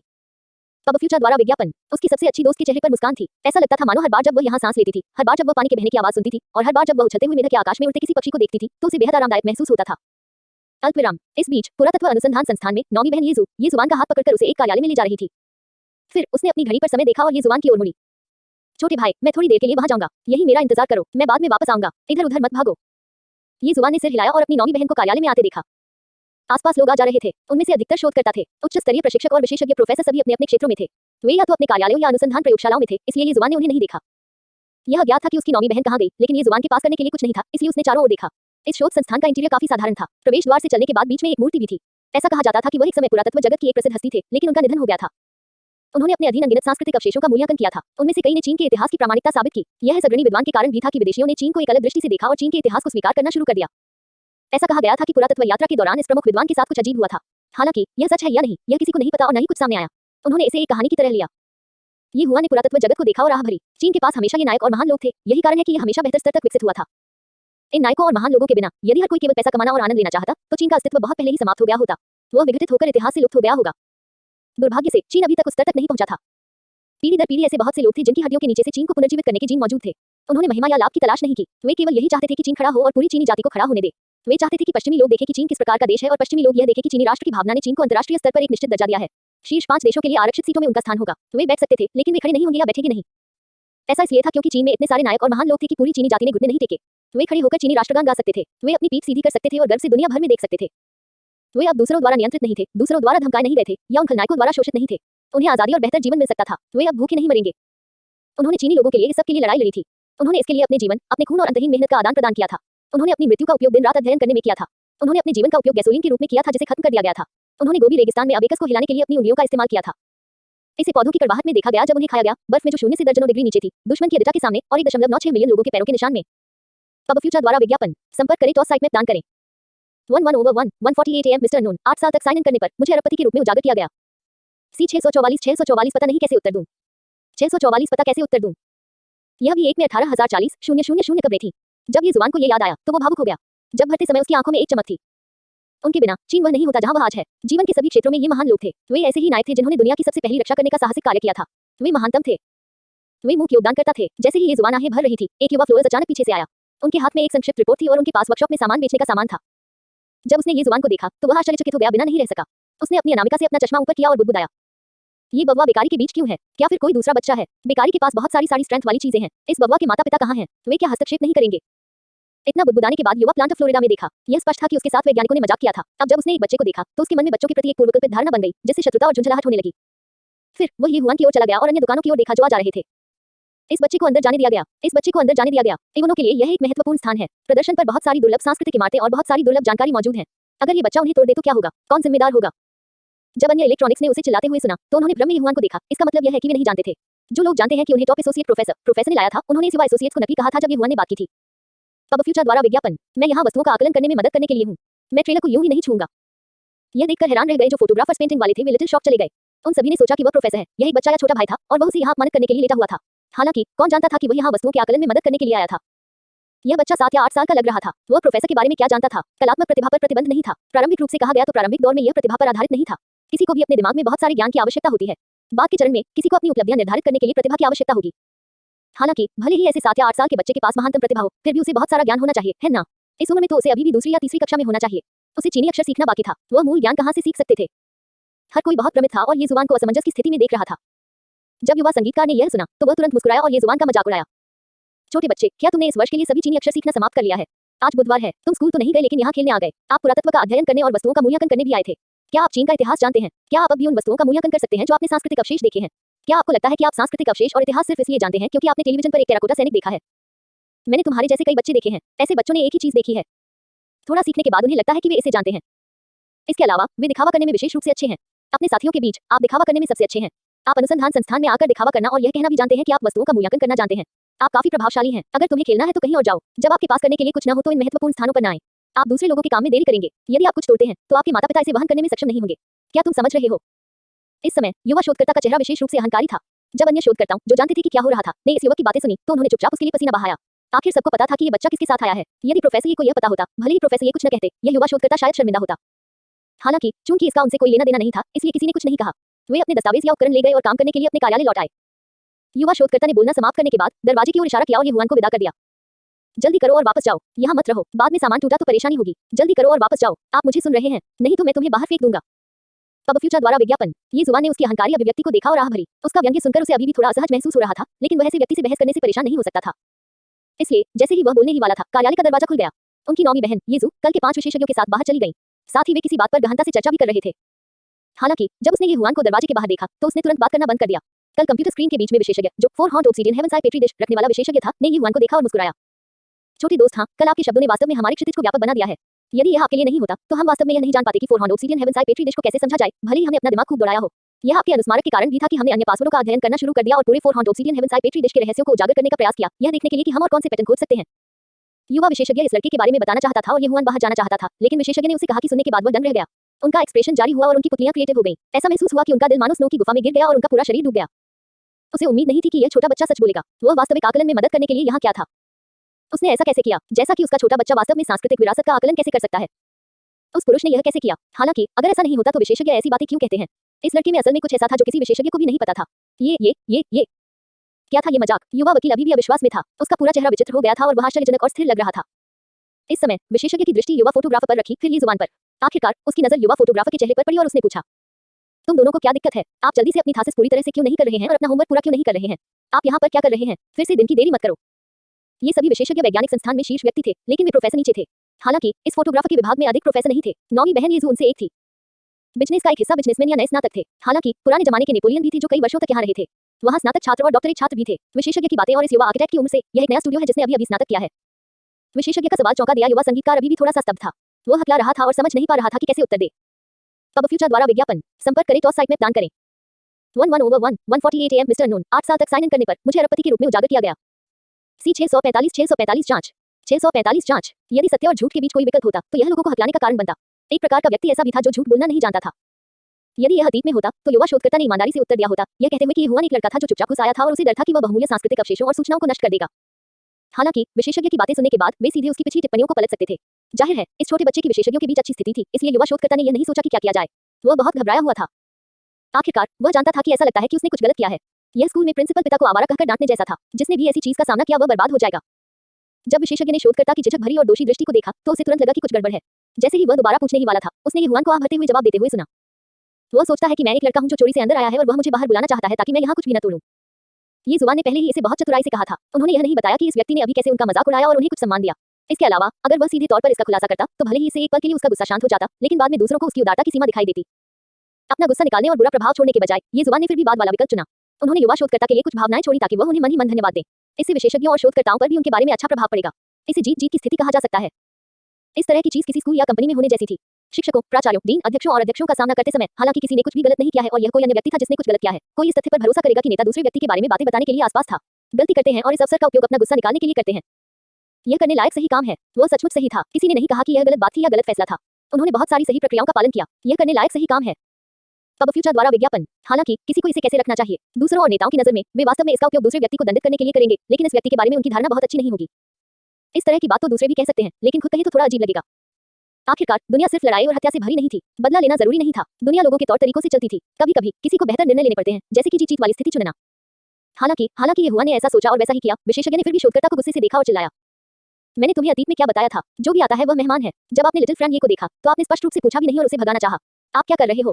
जल्दी करो और वापस जाओ। मुझे कैबिनेट में तीनों सांस्कृतिक अवशेषों पर एक थीसिस दीजिए। इसका विवरण देना होगा। अगर कुछ गलत है तो उसे बदलो। फिर पूर्वी कैबिनेट में सब कुछ व्यवस्थित करें। हाँ, युवा शोधकर्ता अपनी बुद्धि से डर गया। उसने जल्दी से सिर हिलाया और जाने के लिए मुड़ा। तीनों थीसिस अपेक्षाकृत आसान थी, लेकिन पूर्वी कैबिनेट में सब कुछ व्यवस्थित करना थोड़ा परेशानी भरा था। आखिरकार पूर्वी कैबिनेट पुरानी वस्तुओं से भरी हुई थी। इसके अलावा उनमें से अधिकांश बेकार, कीमती नहीं और अर्थहीन सांस्कृतिक अवशेष थे। आमतौर पर हर कोई उन्हें छूने में बहुत आलसी था, इसलिए उनकी संख्या बढ़ती ही जा रही थी। कौन जानता था कि यह मिशन सीधे उसे सौंप दिया जाएगा? युवा शोधकर्ता को कड़वा लगा। हालांकि ऐसा करना विशेषज्ञों द्वारा दंडित किए जाने से कहीं बेहतर था। जब उन्हें पता चला कि क्या हुआ था, कम से कम उसे शोध संस्थान से बाहर नहीं निकाला जाएगा। यह सोचकर युवा शोधकर्ता ने राहत की सांस ली। उसी समय उसने पलटकर येशुआन की ओर कृतज्ञता भरी आंखों से देखा। इस समय नौवीं बहन येजू आगे बढ़ी और येजुआन का हाथ पकड़ लिया। वो येहुआन को दूर ले गई और बोली, छोटे भाई, हमारे यहाँ अभी भी कई चीजें हैं जिनका मूल्यांकन नहीं किया गया है, इसलिए हमें बाद में आपकी मदद की आवश्यकता होगी। आइए देखें कि आप कितने लोगों को जानते हैं ताकि हम कुछ आंकड़े तैयार कर सकें। पब फ्यूचर द्वारा विज्ञापन। येहुआन ने सिर हिलाया और मुस्कुराया। कोई बात नहीं, जब तुम वापस आओ तो मुझे भोजन कराना याद रखना। हाँ, ठीक है, मैं तुम्हें खाना खिला सकता हूँ। जब तक आप इसका मूल्यांकन कर सकते हैं, आप नायक बने रहेंगे। नौवीं बहन येजू ने मुस्कुराते हुए बात की, जिससे विशेषज्ञ खुश हो गए। गलियारा हंसी से भर गया। थोड़ी देर बाद सभी लोग एक जगह पहुंचे। ये जगह कुछ गोदाम जैसी थी। अंदर की जगह बड़ी नहीं थी। वहाँ कुछ अलमारियां और बक्से थे, जो सभी सांस्कृतिक अवशेष थे। ये सभी सांस्कृतिक अवशेष थे जिनका अभी तक मूल्यांकन नहीं किया गया था। कुछ ऐसे भी थे जो जादुई लगते थे, लेकिन अभी तक उनका उपयोग नहीं किया गया था और उन्हें अभी तक डिक्रिप्ट नहीं किया गया था। इसलिए उन्हें प्रदर्शित नहीं किया गया या संग्रहालय में नहीं भेजा गया। इनका पूरी तरह मूल्यांकन करने के बाद ही इन्हें दुनिया के सामने पेश किया जाएगा। हालांकि कुछ विशेष रूप से जादुई लोगों को रखना पड़ा और गुप्त रूप से देश को सौंपना पड़ा, अन्यथा जासूसों को पता चल गया तो परेशानी होगी। इसलिए यह गोदाम अपेक्षाकृत छिपा हुआ था। आमतौर पर यहाँ कोई नहीं आता था। दरवाजे पर पासवर्ड लॉक भी लगा था। केवल ये 5 विशेषज्ञ जो अनुसंधान संस्थान के 5 सितारा दिग्गज थे और प्रोफेसरों को ही पासवर्ड पता था। इन लोगों के अलावा और कोई नहीं जानता था। यह लेवल 1 की गुप्त जगह थी। छोटे दोस्तिए, आओ, हमने यहाँ बहुत सारे सांस्कृतिक अवशेषों का ढेर लगा दिया है। आमतौर पर पुरातत्व यात्राओं के दौरान खोदे गए सांस्कृतिक अवशेषों को अध्ययन के लिए अनुसंधान संस्थान में लाया जाएगा। उन्हें समझने के बाद ही उन्हें दुनिया के सामने प्रदर्शित किया जाएगा। आप संग्रहालयों, इंटरनेट और टेलीविजन में जो देखते हैं वो सभी सांस्कृतिक अवशेष हैं जिनका मूल्यांकन किया गया है। वे कुछ भी नहीं है। यहाँ जो है वे असली सामान है। हम कभी भी इन चीजों का अध्ययन नहीं कर पाए और न ही कोई सबूत ढूंढ पाए। हम नहीं जानते कि वे क्यों मौजूद हैं, लेकिन वे मौजूद हैं। हमें समझ नहीं आता कि वे कैसे प्रकट हुए, इसलिए उन्हें यहाँ ढेर कर दिया गया है। विशेषज्ञ की बात खत्म होने के बाद उसने कैबिनेट खोली और एक लकड़ी की गेंद निकाली। उसने उसे सावधानी से मेज पर रख दिया और आगे बढ़ा। वैसे मेरा उपनाम चू है। आप मुझे बस ओरचू कह सकते हैं। आइए पीछा छोड़ें और तुरंत शुरू करें। हे, जितनी जल्दी हम समाप्त करेंगे उतनी जल्दी हम आराम कर सकते हैं। यह सब लिटिल फ्रैंक के आगमन के कारण है। ये हुआन मुस्कुराए और सिर हिलाया। वह मेज की ओर कुछ कदम आगे बढ़ा और लकड़ी की गेंद को सोच समझकर देखा। विशेषज्ञ चू फिर बोले, लकड़ी से बनी यह गोल गेंद बहुत अजीब है। उस समय इसकी खुदाई भी एक अज्ञात कब्र से की गई थी। कोई युग नहीं लिखा गया था और कोई भित्ति चित्र नहीं थे। मिट्टी की जांच करने के बाद हमें पता चला कि यह हान युग के बाद का एक मकबरा था। हालांकि ऐसा लगता है कि कब्र के मालिक ने इसे सावधानीपूर्वक डिजाइन किया था। हमें नहीं पता कि उसने कौन सा तरीका इस्तेमाल किया, लेकिन हमें एहसास हुआ कि मिट्टी की गुणवत्ता गलत थी। यह हान युग के बाद का मकबरा नहीं होना चाहिए। इसके अलावा कब्र में केवल एक दफन वस्तु थी। वहाँ कोई छेद नहीं था जिससे पता चले कि किसी ने सामान चुरा लिया है और कुछ भी नहीं बचा था। हालांकि लकड़ी से बनी ऐसी गोल गेंद ही थी। यह पहला संदिग्ध बिंदु है। पब फ्यूचर द्वारा विज्ञापन। संपर्क करें, टॉस साइट में दान करें। 11/1 1:49 AM मिस्टर नून 8 साल तक साइन इन करने पर मुझे अरबपति के रूप में उजागर किया गया। सी 646 दर। पाप में फिटनेस का मजा 0.000000। पब फ्यूचर द्वारा विज्ञापन। 646 भय। फिर हमने इसे उपकरण के माध्यम से जांचा और पाया कि यह ठोस था।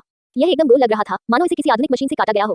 प्राचीन काल में ऐसी कोई तकनीक नहीं थी। मुझे नहीं पता कि यह कैसे बना। यह दूसरा संदिग्ध बिंदु है।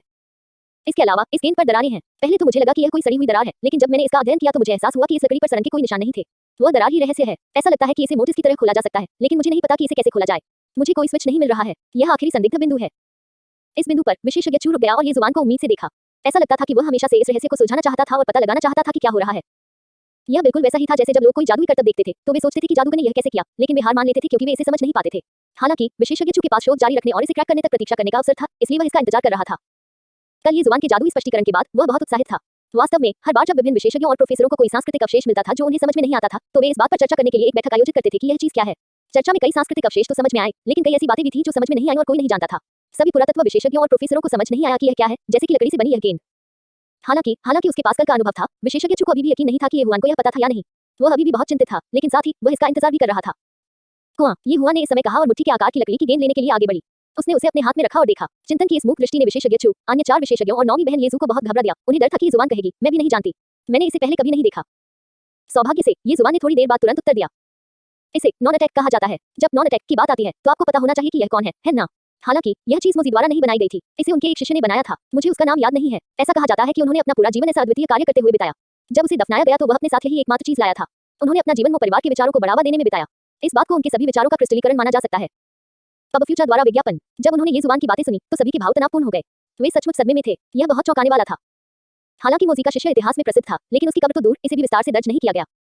हालांकि ये हुआन वास्तव में इस बिंदु को पहचान सकता था और यहाँ तक इस शिष्य के काम के बारे में भी जानता था जो नॉन अटैक पर आधारित था। क्या वह कुछ ज्यादा ही जानकार नहीं था? इसने वास्तव में उनके विश्व दृष्टिकोण को ताजा कर दिया। हालांकि वे हैरान थे, फिर भी विशेषज्ञ मानसिक रूप से तैयार थे। आखिरकार कल की चौंकाने वाली घटना के बाद सभी ने ये जुबान को अपने दिलों में उच्च स्थान पर रखा। इसलिए थोड़े से झटके के बाद वे ठीक हो गए। फिर विशेषज्ञ चू ने ये जुबान की ओर देखा और जारी रखा। मुझे उम्मीद नहीं थी कि यह मोज़ेक के शिष्य की कब्र होगी। इस शिष्य की आस्था वाकई अद्भुत है। यहाँ तक अपनी मृत्यु तक उन्होंने वो परिवार के विचारों को एक अद्वितीय कार्य में एकीकृत किया। मैं सचमुच उनकी प्रशंसा करता हूँ। फिर लिटिल फ्रेंड, ये आपको क्या लगता है कि इस गेंद का तंत्र कहाँ है? ये जुबान ने गेंद को कुछ बार घुमाया और एक स्थान पाया। उसने उसे मेज के कोने पर रखा और कई बार खटखटाया। इससे विशेषज्ञ सचमुच डर गए। उन्हें डर था कि ये जुबान इस चीज को तोड़ देगी। सौभाग्य से उसकी नौवीं बहन येजू ने उन्हें यह दिखाने के लिए देखा कि उसे ये जुबान पर भरोसा है। तब जाकर वे शांत हुए। ये जुबान ने इसे कुछ बार ठोकने के बाद देखा कि गेंद का वह हिस्सा जो टेबल से टकराया था अंदर घुस गया था। यह उस तरह का गड्ढा नहीं था जो इसे तोड़ने के बाद दिखाई दिया था। इसके बजाय एक आकृति बहुत व्यवस्थित तरीके से प्रकट हुई थी और एक हिस्सा दूसरी तरफ से उभरा हुआ था। इससे साबित हुआ कि यह ठोस था। अब फ्यूचर द्वारा विज्ञापन। फिर ये हुआ ने उभरे हुए टुकड़े को पीछे धकेल दिया। अजीब बात यह थी कि इस बार दूसरी तरफ का टूटा हुआ टुकड़ा वापस नहीं आया। इसके बजाय एक ही समय में अन्य 2 पक्ष उभरे। तभी एक जादुई दृश्य सामने आया। ये हुआ ने एक ही समय में दोनों तरफ से निकले हुए नियमित लकड़ी के 2 टुकड़ों को पकड़ने के लिए दोनों हाथों का इस्तेमाल किया और उन्हें एक ही समय में अलग-अलग दिशाओं में मोड़ दिया। उन्हें लगभग 180 डिग्री तक घुमाने के बाद उसने एक हल्की सी क्लिक सुनी, ठीक वैसे ही जैसे जब किसी को सेफ का पासवर्ड सही मिलता है। फिर गेंद तुरंत बाहर निकल गई। जैसे ही चटकने की आवाज आई, गेंद के चारों तरफ लकड़ी के टुकड़े उभर आए। जहां तक के उभरे हुए टुकड़ों की बात है, इससे पूरी गेंद एक बॉक्स की तरह दिखने लगी। एक पासवर्ड बॉक्स जिसका इस्तेमाल विशेष रूप से चीजों को स्टोर करने के लिए किया जाता था। ऐसा इसलिए था क्योंकि गेंद के बीच में एक छोटी सी गेंद थी। यह लगभग एक अंगूर के आकार का था और कुछ गेंद की कोट जैसा दिखता था। यह सामान्य लग रहा था। जब विशेषज्ञों ने यह दृश्य देखा तो वे विशेष रूप से घबरा गए और उत्साहित हो गए। जब वे छोटी गेंद को ध्यान से देख रहे थे तो उन्हें लगा कि उनका दिल जोरों से उछल रहा है। ये जुबान ने सभी की ओर देखा और सिर हिलाया। यह दर्शाता है कि वह इसे लेने के लिए आगे बढ़ना चाहता था। सभी की सहमति में सिर हिलाने के बाद वह अंदर पहुंचा और गेंद बाहर निकाली। आखिरकार इस तरह की चीज काफी महत्वपूर्ण थी। इसे विशेषज्ञों द्वारा अधिकृत किया जाना था और इसे लापरवाही से नहीं किया जा सकता था। अन्यथा यह टूट गया तो बड़ी समस्या हो जाएगी। हालांकि ये जुबान डरी नहीं थी। आखिरकार वह जानता था कि यह गेंद क्या थी और स्वाभाविक रूप से वह उन चीजों से नहीं डरता था जिन्हें वह समझता था। यह छोटी गेंद बाहर की बड़ी गेंद की तुलना में बहुत कम उत्तम थी। हालांकि यह गोल था, इस पर बने पैटर्न बहुत स्पष्ट थे। यह बीच में एक दरार थी। ऊपर और नीचे के हिस्से बिल्कुल फिट नहीं थे और यह बहुत खुरदुरा था। ऐसा लग रहा था कि यह उतना उत्कृष्ट नहीं था क्योंकि निर्माता के पास समय नहीं था। ये जुबान को सटीक कारण नहीं पता था और वह समझ नहीं पा रही थी कि ऐसा क्यों है। हालांकि यह महत्वपूर्ण नहीं था। महत्वपूर्ण बात यह थी कि यह छोटी सी गेंद क्या राज छुपा रही थी। शुरू में ये जुबान को पता नहीं था। वह केवल इतना जानता था कि मोज़ेक के सबसे बड़े शिष्य ने उसके साथ जाने के लिए एक गेंद बनाई थी। उन्हें गेंद को खोलने का तरीका नहीं पता था। ऐसे अनुभव के बाद ही उन्हें एहसास हुआ कि वास्तव में इस गेंद में एक छोटी सी गेंद थी। यह एक पासवर्ड बॉक्स जैसा दिखता था। यह सोचते हुए ये हुआ ने गेंद की चारों ओर खोज की। थोड़ी देर बाद उसे अचानक एक चौकोर क्षेत्र मिला। फिर उसने चौक क्षेत्र पर दबाव बनाने की कोशिश की। ऐसा लगा जैसे गेंद में स्प्रिंग हो और ढक्कन तुरंत उठ गया। अब फ्यूचर द्वारा विज्ञापन। संपर्क करें टॉस साइट में दान करें। 11/1 1:49 AM मिस्टर अननोन 8 साल तक साइन इन करने पर मुझे अरबपति के रूप में उजागर किया गया। C 647 जल्दी करो। पाप में फिटनेस का मजा रात के 12:11 1 बजे। अब फ्यूचर द्वारा विज्ञापन 647 जल्दी करो। यह देखकर विशेषज्ञ और नौवीं बहन येजू बहुत उत्साहित हुए। उनकी सांसें तेज हो गईं। गेंद के अंदर पेन जितनी मोटी एक बांस की नली थी। बांस की यह नली देखने में साधारण सी लगती थी। यह तो बस एक साधारण बांस की नली थी। वह पूरी तरह से भूरा हो गया था और ऐसा लग रहा था जैसे वह सड़ने वाला हो। ऐसी उत्कृष्ट गेंद में वास्तव में एक बांस की नली होती थी। इसका कोई मतलब नहीं था। इसलिए ये हुआ ने बांस की नली उठाई और उस पर नजर डाली। प्राचीन आदतों के अनुसार बांस की नली को अक्षरों से भरना चाहिए। अन्यथा क्या यह किसी का पाइप हो सकता है? ऐसा नहीं लग रहा था। इसलिए ये हुआ ने बांस की नली के ऊपरी हिस्से को पकड़ लिया और उसे ऊपर खींच लिया। बेर ध्वनि के साथ ढक्कन हटा दिया गया। दरअसल बांस की नली के अंदर एक नोट था। ये देखकर एक्सपर्ट हैरान रह गए। उन्हें उम्मीद नहीं थी कि अंदर कोई नोट होगा। हजारों वर्षों के बाद कब्र के मालिक द्वारा छोड़ी गई जानकारी को देखना बहुत रोमांचक बात थी। नौवीं बहन येजू भी वही थी। वह विशेष रूप से उत्साहित थी। यह पहली बार था जब उसने किसी कब्र के मालिक को इस तरह से एक नोट छोड़ते देखा था। इतने गहरे गेंद के आकार के पासवर्ड बॉक्स में रखकर वह क्या व्यक्त करना चाह रहा था? वह उनसे क्या कहेगा? क्या यह कोई सच्चाई थी जो वह अपने पीछे छोड़ गया था? क्या यह कोई रहस्यमय रहस्य था जिसे किसी के देखने के लिए लिखा गया था?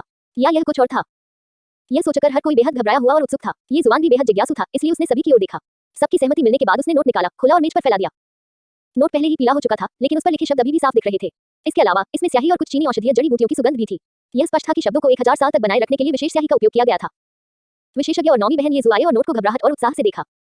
उस पर सिर्फ एक वाक्य लिखा था, दुनिया समृद्ध है, सद्भाव मानक होना चाहिए। मैंने अपना पूरा जीवन व्यतीत कर दिया है, लेकिन मैंने अभी भी दुनिया में शांति उतरते नहीं देखी है। हालांकि मुझे अभी भी उम्मीद है, जब आने वाली पीढ़ियां इन शब्दों को देखेंगी तो मेरी आशा पूरी होनी चाहिए। पूरा वाक्य पारंपरिक चीनी भाषा में लिखा गया था। लिखावट साफ सुथरी थी। यह बताना कठिन नहीं था कि यह व्यक्ति जब जीवित था तो सुलेखक रहा होगा। पब फ्यूचर द्वारा विज्ञापन। पूरे वाक्य का अर्थ बहुत सरल था। सीधे शब्दों में कहें तो दुनिया में अंतहीन संघर्ष थे। जब दुनिया सद्भाव में होगी तो यही शांति का मानक होगा। हालांकि अपनी मृत्यु तक अपना पूरा जीवन व्यतीत करने के बाद भी उन्हें सच्ची शांति दिखाई नहीं दी। दुनिया अभी भी संघर्षों से भरी हुई थी। हालांकि वह उदास या निराश नहीं था, वह अभी भी आशा रखता है। जब यह नोट खोजा गया तो जिस सामंजस्य की उन्हें आशा थी वह प्रकट हो जाना चाहिए था। हालांकि इसके लिए तत्पर रहना अच्छा था और वर्तमान स्थिति भी बहुत समान थी। दुनिया अभी भी सामंजस्य में नहीं थी। हालांकि चीन सामंजस्यपूर्ण हो गया था और स्वर्ण युग में प्रवेश कर चुका था। लोग शांति से रहते और काम करते थे। इस हद तक उसकी आशा सचमुच साकार हो गई थी। चीन वास्तव में शांतिपूर्ण था। जब उन्होंने नोट का मजमून देखा तो तमाम जानकारों की आंखें लाल हो गईं। नौवीं बहन येज़ू की नाक भी लाल हो गई और उसकी आंखों से आंसू बहने लगे। जब कोई व्यक्ति मर जाता था तब भी वह पूरी दुनिया को याद करता था और आशा करता था कि शांति आएगी ताकि प्रत्येक नागरिक शांति का आनंद ले सके और खुशहाल जीवन जी सके। ये कैसा दिल था। यह जाना होगा कि अधिकांश लोग इन चीजों के बारे में सोचेंगे ही नहीं। इन चीजों को छोड़ना तो दूर की बात है। अधिकांश लोग अपने निधन के बाद परिवार, अपने रिश्तेदारों, अपने जीवन और न जाने क्या क्या के बारे में सोचते होंगे। यह सबसे सामान्य तर्क था। आखिरकार लोगों के निधन के बाद उन्हें आशा होगी कि उनके रिश्तेदार और बच्चे अच्छी तरह से रहेंगे और उनके माता पिता दूसरी तरफ उनका इंतजार करेंगे। हालांकि उन्होंने अपने परिवार के बारे में एक भी शब्द नहीं बताया। उन्हें केवल यही आशा थी कि संपूर्ण विश्व शांतिपूर्ण हो सके। उसे आशा थी कि शांति होगी, कि उसे अब युद्ध में नहीं रहना पड़ेगा और उसे एक दयनीय दुनिया में नहीं रहना पड़ेगा। वह बस यही चाहता था और चाहता था कि सभी लोग अच्छे से रहें। उसने अपने बारे में एक शब्द भी उल्लेख नहीं किया था। अपने देखिए अपने बारे में सब कुछ तो छोड़ ही दें। वह बस यही चाहते थे कि दुनिया में हर कोई अच्छा जीवन जिए। वह बस उनके शेष जीवन के लिए शांति चाहता था। अब उनकी इच्छा पूरी हो चुकी थी। उन्हें उम्मीद थी कि वह वहां शांति से आराम कर सकेंगे। इस समृद्ध युग ने उनकी इच्छा पूरी कर दी। हालांकि यह पूरी दुनिया पर लागू नहीं हुआ। कम से कम चीन ने सद्भाव का प्रारंभिक चरण हासिल कर लिया। उनके पास राष्ट्रीय नायक और महान लोग थे। वे स्थिर जीवन जी सके। वे अब ठंडे और भूखे नहीं रहेंगे। वे स्वादिष्ट भोजन खा सकते थे और गर्म कपड़े पहन सकते थे। वे युद्ध से विचलित नहीं हुए। उनके अपने सपने हो सकते थे और वे जो चाहे कर सकते थे। पब फ्यूचर द्वारा विज्ञापन। उनके पास एक शक्तिशाली देश और शक्तिशाली लोग थे। वे हमेशा शक्तिशाली रहे थे। वे थे, वे हैं और वे रहेंगे। अब उनके पास सब कुछ था। शायद यह भाग्य ही था जिसने ये जुबान को इस समय गेंद खोलने की अनुमति दी जब उनके पास सब कुछ था और जब चीन सामंजस्यपूर्ण था। इससे शिष्य को दुनिया की वर्तमान समृद्धि को देखने का भी मौका मिला। उन्हें शिष्य का नाम नहीं पता था। उन्होंने उसके बारे में कोई जानकारी भी नहीं छोड़ी। ऐसा लग रहा था जैसे वह कह रहे हों कि जब तक देश सुरक्षित है और दुनिया सौहार्दपूर्ण है तब तक सब कुछ पर्याप्त है। वह कौन था यह बिल्कुल भी महत्वपूर्ण नहीं था। उन्हें विश्व में केवल शांति चाहिए थी। चीन के नायकों और महान लोगों की तरह इससे कोई फर्क नहीं पड़ता कि उनके साथ क्या हुआ। उन्हें कोई परवाह नहीं थी, लेकिन वे अपने हमवतन लोगों को थोड़ी सी भी शिकायत, बदमाशी या नुकसान सहते हुए नहीं देख सकते थे। यदि भोजन नहीं होता तो वे इसे स्वयं उगाते। यदि भूमि पर्याप्त अच्छी नहीं होती और उत्पादन पर्याप्त नहीं होता तो वे उसमें सुधार करते और उसका अध्ययन करते। वे चाहते थे कि सभी चीनी भरपेट भोजन करें और उन्हें दूसरों की बात न सुननी पड़े। यदि कोई सेना न होती तो वे इसका निर्माण कर लेते। वे गोबी रेगिस्तान पर एक अबेकस का उपयोग करेंगे जहां कुछ भी नहीं था। वे अबेकस को एक कंप्यूटर के रूप में उपयोग करेंगे और कुछ ऐसा बनाएंगे जो पूरे चीनी लोगों को खड़ा कर देगा। क्या आप ड्रैगन की दहाड़ सुन सकते हैं? वह ताकत का सबूत था। वह विश्वास था कि सभी चीनी दोबारा घुटने नहीं टेकेंगे। बहुत सारे कार्य भी थे। इन महान लोगों में हमेशा एक बात समान थी। भले ही उनका पेट न भरा हो, फिर भी वे उन लोगों के लिए भोजन लाते थे जिन्हें इसकी आवश्यकता होती थी। वे दुनिया को बचा रहे थे। चीन में वे देवता थे, एक कुदाल, एक हंसिया और विश्वास। शून्य के आधार पर वे सब कुछ बनाने के लिए अपने हाथों पर निर्भर थे। इन 3 चीजों के साथ बस इतना ही था। अल्पविराम। छोटे दोस्तिए, बहुत बहुत धन्यवाद। आपके बिना हम शायद इसके बारे में कभी नहीं जान पाते। वह सचमुच एक महान व्यक्ति हैं। विशेषज्ञ चू ने अपनी आंखों के कोनों से आंसू पोंछे और बोलते हुए ये जुबान की ओर देखा। फिर उसने नोट उठाया और ध्यान से उसे देखने लगा। अन्य विशेषज्ञ भी चुप थे और एक शब्द भी नहीं बोल सके। नौवीं बहन येज़ू किनारे पर खड़ी हो गई और अपनी आंखों के कोनों से आंसू पोंछने लगी। जब उसने देखा कि हजारों साल पहले के लोग शांति के लिए इधर-उधर भाग रहे थे और शांति के लिए अपनी क्षमता का उपयोग कर रहे थे तो वह बहुत प्रभावित हुई। पब फ्यूचर द्वारा विज्ञापन। संपर्क करें टॉस साइट में दान करें। 11/1 150 AM मिस्टर नून 8 साल तक साइन इन करने पर मुझे अरबपति के रूप में उजागर किया गया। सी 648 को छुआ गया। केला इतना विज्ञापन 648 छुआ। लोग जो चाहते थे वह केवल शांति थी। थोड़ी देर बाद सभी की भावनाएं स्थिर हो गईं और सामान्य स्थिति में आ गईं। फिर अन्य 4 विशेषज्ञों ने उन सांस्कृतिक अवशेषों को बाहर निकाला जिनके बारे में वे विवादित थे और उन्हें युवान के सामने रख दिया। ये चारों सांस्कृतिक अवशेष बहुत सामान्य चीजें थीं, लेकिन वे अभी भी यह भेद नहीं कर सके कि वे किस राजवंश से थे, इसलिए हर कोई हैरान था। ये जुबान ने 4 सांस्कृतिक अवशेषों को देखा और एक पल के लिए सोचा। फिर उन्होंने 4 विशेषज्ञों को देखा और उनका उत्तर दिया। इसे येलो ड्रैगन कप कहा जाता है। यह वसंत और शरद ऋतुकाल का एक कप है। इसका उपयोग शराब रखने के लिए किया जाता है। कोई तंत्र नहीं है। इसे त्रिकोणीय लकड़ी की पीली कड़ाही कहा जाता है। यह धूप जलाने के लिए बनाया गया है। यह युद्धरत राज्यों की अवधि का एक उत्पाद है। कोई तंत्र नहीं है। उसे heavenly treasure delivery petri dish कहा जाता है। यह युद्धरत राज्यकाल के प्रारंभिक चरण से है। इसका उपयोग धूप की राख रखने के लिए किया जाता है, लेकिन इसमें कोई तंत्र भी नहीं है। आखिरी वाला थोड़ा शक्तिशाली है। यह ज़िया राजवंश से कुछ है। हालांकि ज़िया राजवंश में अभी तक कुछ भी पता नहीं चला है और पश्चिमी संप्रदाय हमेशा हमारी ज़िया राजवंश संस्कृति पर सवाल उठाता रहा है। यह चीज वास्तव में ज़िया राजवंश की है। यह ज़िया राजवंश के अस्तित्व को साबित कर सकता है। इसे युआन चेन बाउल कहा जाता है। ऐसा कहा जाता है कि यह कभी भी पानी से पूरा नहीं भर पाएगा। यह बहुत जादुई है, लेकिन इसके लिए एक तंत्र की आवश्यकता है। यह तंत्र खो गया है। मुझे नहीं पता कि इसे कैसे बनाया गया, लेकिन यह थोड़ा रहस्यमय हो सकता है। बिना किसी हिचकिचाहट के ये जुबान का जवाब सुनने के बाद 5 विशेषज्ञ और उसकी नौवीं बहन येज़ू हैरान रह गए। वे ये जुबान के ज्ञान से आश्चर्यचकित थे और अवाक रह गए। छोटे दोस्त, हाँ, तुम सच में बहुत अद्भुत हो। आपने वास्तव में इन प्रश्नों का उत्तर दिया। यह सचमुच मुझे आश्चर्य में डाल देता है। मैं सचमुच स्तब्ध हूँ। यह सही है। केवल अब मुझे पता चला कि ये चीजें क्या हैं। इस कटोरे की वास्तव में ऐसी ही पृष्ठभूमि है। यह ज़िया राजवंश से भी है। मैं सचमुच प्रभावित हूँ। एक कटोरा जो कभी भी पूरी तरह पानी से नहीं भर सकता, वह अद्भुत है। वह सही में अद्भुत है। यह अफसोस की बात है कि विधि खो गई है। अन्यथा मैं सचमुच देखना चाहता हूँ कि क्या यह उतना जादुई है। इसे सुनने मात्र से मुझे उत्सुकता होती है। अगर सचमुच ऐसी कोई बात है तो यह अद्भुत होगा। पब फ्यूचर द्वारा विज्ञापन। आइए यह कटोरा देश को सौंपें। समय आने पर हम देश को इसका परीक्षण करने के लिए उस क्षेत्र में कुछ लोगों को ढूंढने में मदद करेंगे। यह बहुत महत्वपूर्ण है। इसे अच्छे से रखें, अन्यथा तुम युगों युगों के लिए पापी बन जाओगे। लिटिल फ्रैंक, ये वास्तव में एक जादुई कौतुक है। प्रोफेसर ये इस बारे में सही थे, वह सचमुच एक अद्वितीय प्रतिभा है। हाँ हाँ हाँ, मैंने वास्तव में ऐसी प्रतिभा पहले कभी नहीं देखी है। छोटे मित्र, हाँ, तुम सचमुच एक विलक्षण व्यक्ति हो। हमने इन चीजों के बारे में सारी जानकारी की जांच की है, लेकिन हम ये पता नहीं लगा सके कि वे क्या हैं। हालांकि आपने केवल कुछ ही नजरें देखी और जान लिया कि वे क्या थी। यह बिल्कुल वैसा ही है जैसे आपने उन्हें पहले देखा हो। यह सचमुच बहुत जादुई है। यह सही है, यह बहुत जादुई है। मुझे तो यहाँ तक है कि लिटिल फ्रैंक ये प्राचीन काल से स्थानांतरित हो चुका है। यह बिल्कुल जादुई है। जब ये जुबान ने यह सुना तो वह मुस्कुराया और उन्हें उत्तर दिया। मैंने पिछले दिनों सड़क पर एक दुकान पर एक किताब पढ़ी। इसमें कई सांस्कृतिक अवशेष दर्ज थे। मुझे लगा कि यह मजेदार है, इसलिए मुझे उनमें से कुछ याद आ गए। मुझे आशा नहीं थी कि वे अब सिद्ध हो जाएंगे। दुर्भाग्यवश बाद में स्ट्रीट स्टॉल गायब हो गया। मुझे नहीं पता कि यह कहाँ गया। बड़े अफसोस की बात है। ये जुबान का स्पष्टीकरण सुनने के बाद विशेषज्ञ अंततः समझ गए। पहले वे इस बात को लेकर उत्सुक थे कि ये हुआन को इसके बारे में कैसे पता चला, लेकिन अब उन्हें थोड़ा आराम महसूस हुआ। हालांकि उन्हें अभी भी स्टॉल के गायब होने का अफसोस है। यदि वे वह पुस्तक प्राप्त कर सके तो उनकी भविष्य की पुरातत्व यात्रा बहुत आसान हो जाएगी। क्या अफसोस है, क्या अफसोस है। फिर विशेषज्ञ थोड़ी देर आराम करने के लिए ये हुआन को लाउंज में ले आए। उन्होंने खुद को शांत करने के लिए एक कप चाय पी। फिर वे ये जुबान को लेवल एक गोपनीय सांस्कृतिक अवशेष कक्ष में ले आए और मूल्यांकन के लिए ये जुबान के लिए कुछ सांस्कृतिक अवशेष निकाले। जैसे ही ये हुआन ने वस्तुओं का मूल्यांकन किया, विशेषज्ञों ने एक कलम लिया और प्रत्येक सांस्कृतिक अवशेष की उत्पत्ति और उपयोग की विधि को रिकॉर्ड किया। ये जुबान के विशाल ज्ञान ने विशेषज्ञों को आश्चर्यचकित कर दिया और उन्होंने ये जुबान पर बिना शर्त भरोसा किया। मूलतः उन्होंने जो कुछ भी कहा उसे बिना किसी संदेह या अनुमोदन के लिख दिया। आखिरकार ये जुबान ने जो क्षमता प्रदर्शित की वह बहुत भयानक थी। विशेषज्ञों के पास इस पर विश्वास न करने का कोई कारण नहीं था। यह तब भी था जब ये हुआन सिर्फ 7 या 8 साल की बच्ची थी। पब फ्यूचर द्वारा विज्ञापन। इसी तरह वह वस्तुओं का मूल्यांकन करता रहा। कभी कभी वह आराम भी कर लेते थे। अनजाने में पूरे लेवल एक गोपनीय सांस्कृतिक अवशेष कक्ष का मूल्यांकन किए हुए कुछ दिन बीत चुके थे। इतने योग्य व्यक्ति से मिलना उनके लिए आसान नहीं था। विशेषज्ञ उन्हें आसानी से छोड़ना नहीं चाहते थे, इसलिए उन्होंने एक ही बार में सभी सांस्कृतिक अवशेषों का मूल्यांकन किया। ये जुबान का एक कारण उसकी नौवीं बहन येजू था। दूसरा कारण यह था कि वह यहाँ हमेशा के लिए दबे इन सांस्कृतिक अवशेषों को देखना बर्दाश्त नहीं कर सकता था, इसलिए उसने जिद की। हालांकि कुछ दिनों के बाद ये हुआन इतना थक गया था कि वह गिरने वाला था। उसका मुंह छिलने को हो गया था। कम से कम ये तो पूरा हुआ। जब वह घर लौटा तो ऐसा लगा मानो उसका पुनर्जन्म हो गया हो। उसका पूरा शरीर शिथिल हो गया। हालांकि नौवीं बहन येजू भी थोड़ी थकी हुई थी, लेकिन यह थकान मूल्यांकन की जा रही सभी कलाकृतियों के उत्साह का विरोध नहीं कर सकी। उनमें से अधिकांश तंत्र के बिना सामान्य सांस्कृतिक अवशेष थे, लेकिन कई जादुई सांस्कृतिक अवशेष भी थे जिनका मूल्यांकन ये हुआन ने किया था। उन्होंने विशेषज्ञों को इनका उपयोग करने का तरीका भी बताया। ये जादुई अवशेष उस काल के हैं जब सम्राट यान, सम्राट हुआंग और चीयू ने शासन किया था। कुछ तो पूर्ववर्ती यू राजवंश से लेकर इतिहास के सभी राजवंशों तक के थे। सबसे जादुई चीज यू राजवंश का एक जेड पेंडेंट सांस्कृतिक अवशेष था। यह बहुत कीमती था। हालांकि यू राजवंश की चीजों को देखने के बाद ये जुबान को भी बहुत चक्का लगा। वास्तव में कुछ सांस्कृतिक अवशेष ऐसे थे जो यू राजवंश के नहीं थे। वे यू राजवंश से पहले की चीजें थी। हालांकि ये जुबान को नहीं पता था कि वे किस राजवंश से थे। इतिहास में इसका कोई रिकॉर्ड नहीं था, न ही कोई प्रमाण था। यह भी याओ द्वारा स्थापित तांग राजवंश हो सकता है, या यह उसे भी पहले का हो सकता है। ऐसा कहने के बजाय बेहतर होगा कि इन वस्तुओं को यू राजवंश को सौंप दिया जाए। यह इस कारण से भी था कि ये जुबान का यह विचार कि ऐतिहासिक सभ्यताओं से पहले इतिहास था सिद्ध हो गया। सिया राजवंश से पहले यू राजवंश और प्राचीन तांग राजवंश थे, जिन पर सम्राट याओ और सम्राट शुन का शासन था। इसके अलावा सम्राट याओ और सम्राट शुन 3 संप्रभु और 5 सम्राटों में से 2 सम्राट थे। उस स्थिति में क्या उन दोनों से पहले 3 अन्य सम्राटों द्वारा कोई राजवंश स्थापित किया जा सकता था? 3 सम्राट फुक्सी, शेनोंग और येलो सम्राट थे। 5 सम्राट शाओआओ, जुआनिक्सु, सम्राट कु, सम्राट याओ और सम्राट शुन थे। इस क्रम के अनुसार 5 सम्राटों से पहले पीली सम्राट जनजाति थी। पीला सम्राट, यान सम्राट और चीयू का 3 तरफा आमना सामना हुआ। अंत में पीले सम्राट ने उन्हें एकजुट किया। उस मामले में पीले सम्राट से पहले सुरेन और फुक्सी थे। फुक्सी के पास बहुत सारी उपलब्धियां थीं। ह्यूमन सॉवरेन फुक्सी ने कॉर्नेट आर्ट ट्रिग्राम बनाए, मानव सभ्यता सिखाए इत्यादि। उस समय पीले सम्राट के पास अभी भी दैवीय शक्ति थी। सिंटियन अपने चेहरे के रूप में अपने पेट के साथ रहना जारी रख सकता है। यंग लॉन वास्तव में पीले सम्राट का एक मंत्री था जिसने पीले सम्राट को लड़ने में मदद की थी। पहाड़ों और समुद्रों की क्लासिक पुस्तक में भी बहुत सारे दिव्य जानवर दर्ज थे। पब फ्यूचर द्वारा विज्ञापन। संपर्क करें, टॉस साइट में दान करें। 11/1 151 AM मिस्टर अननोन। 8 साल तक साइन इन करने पर मुझे अरबपति के रूप में उजागर किया गया। C 649 साक्षात्कार।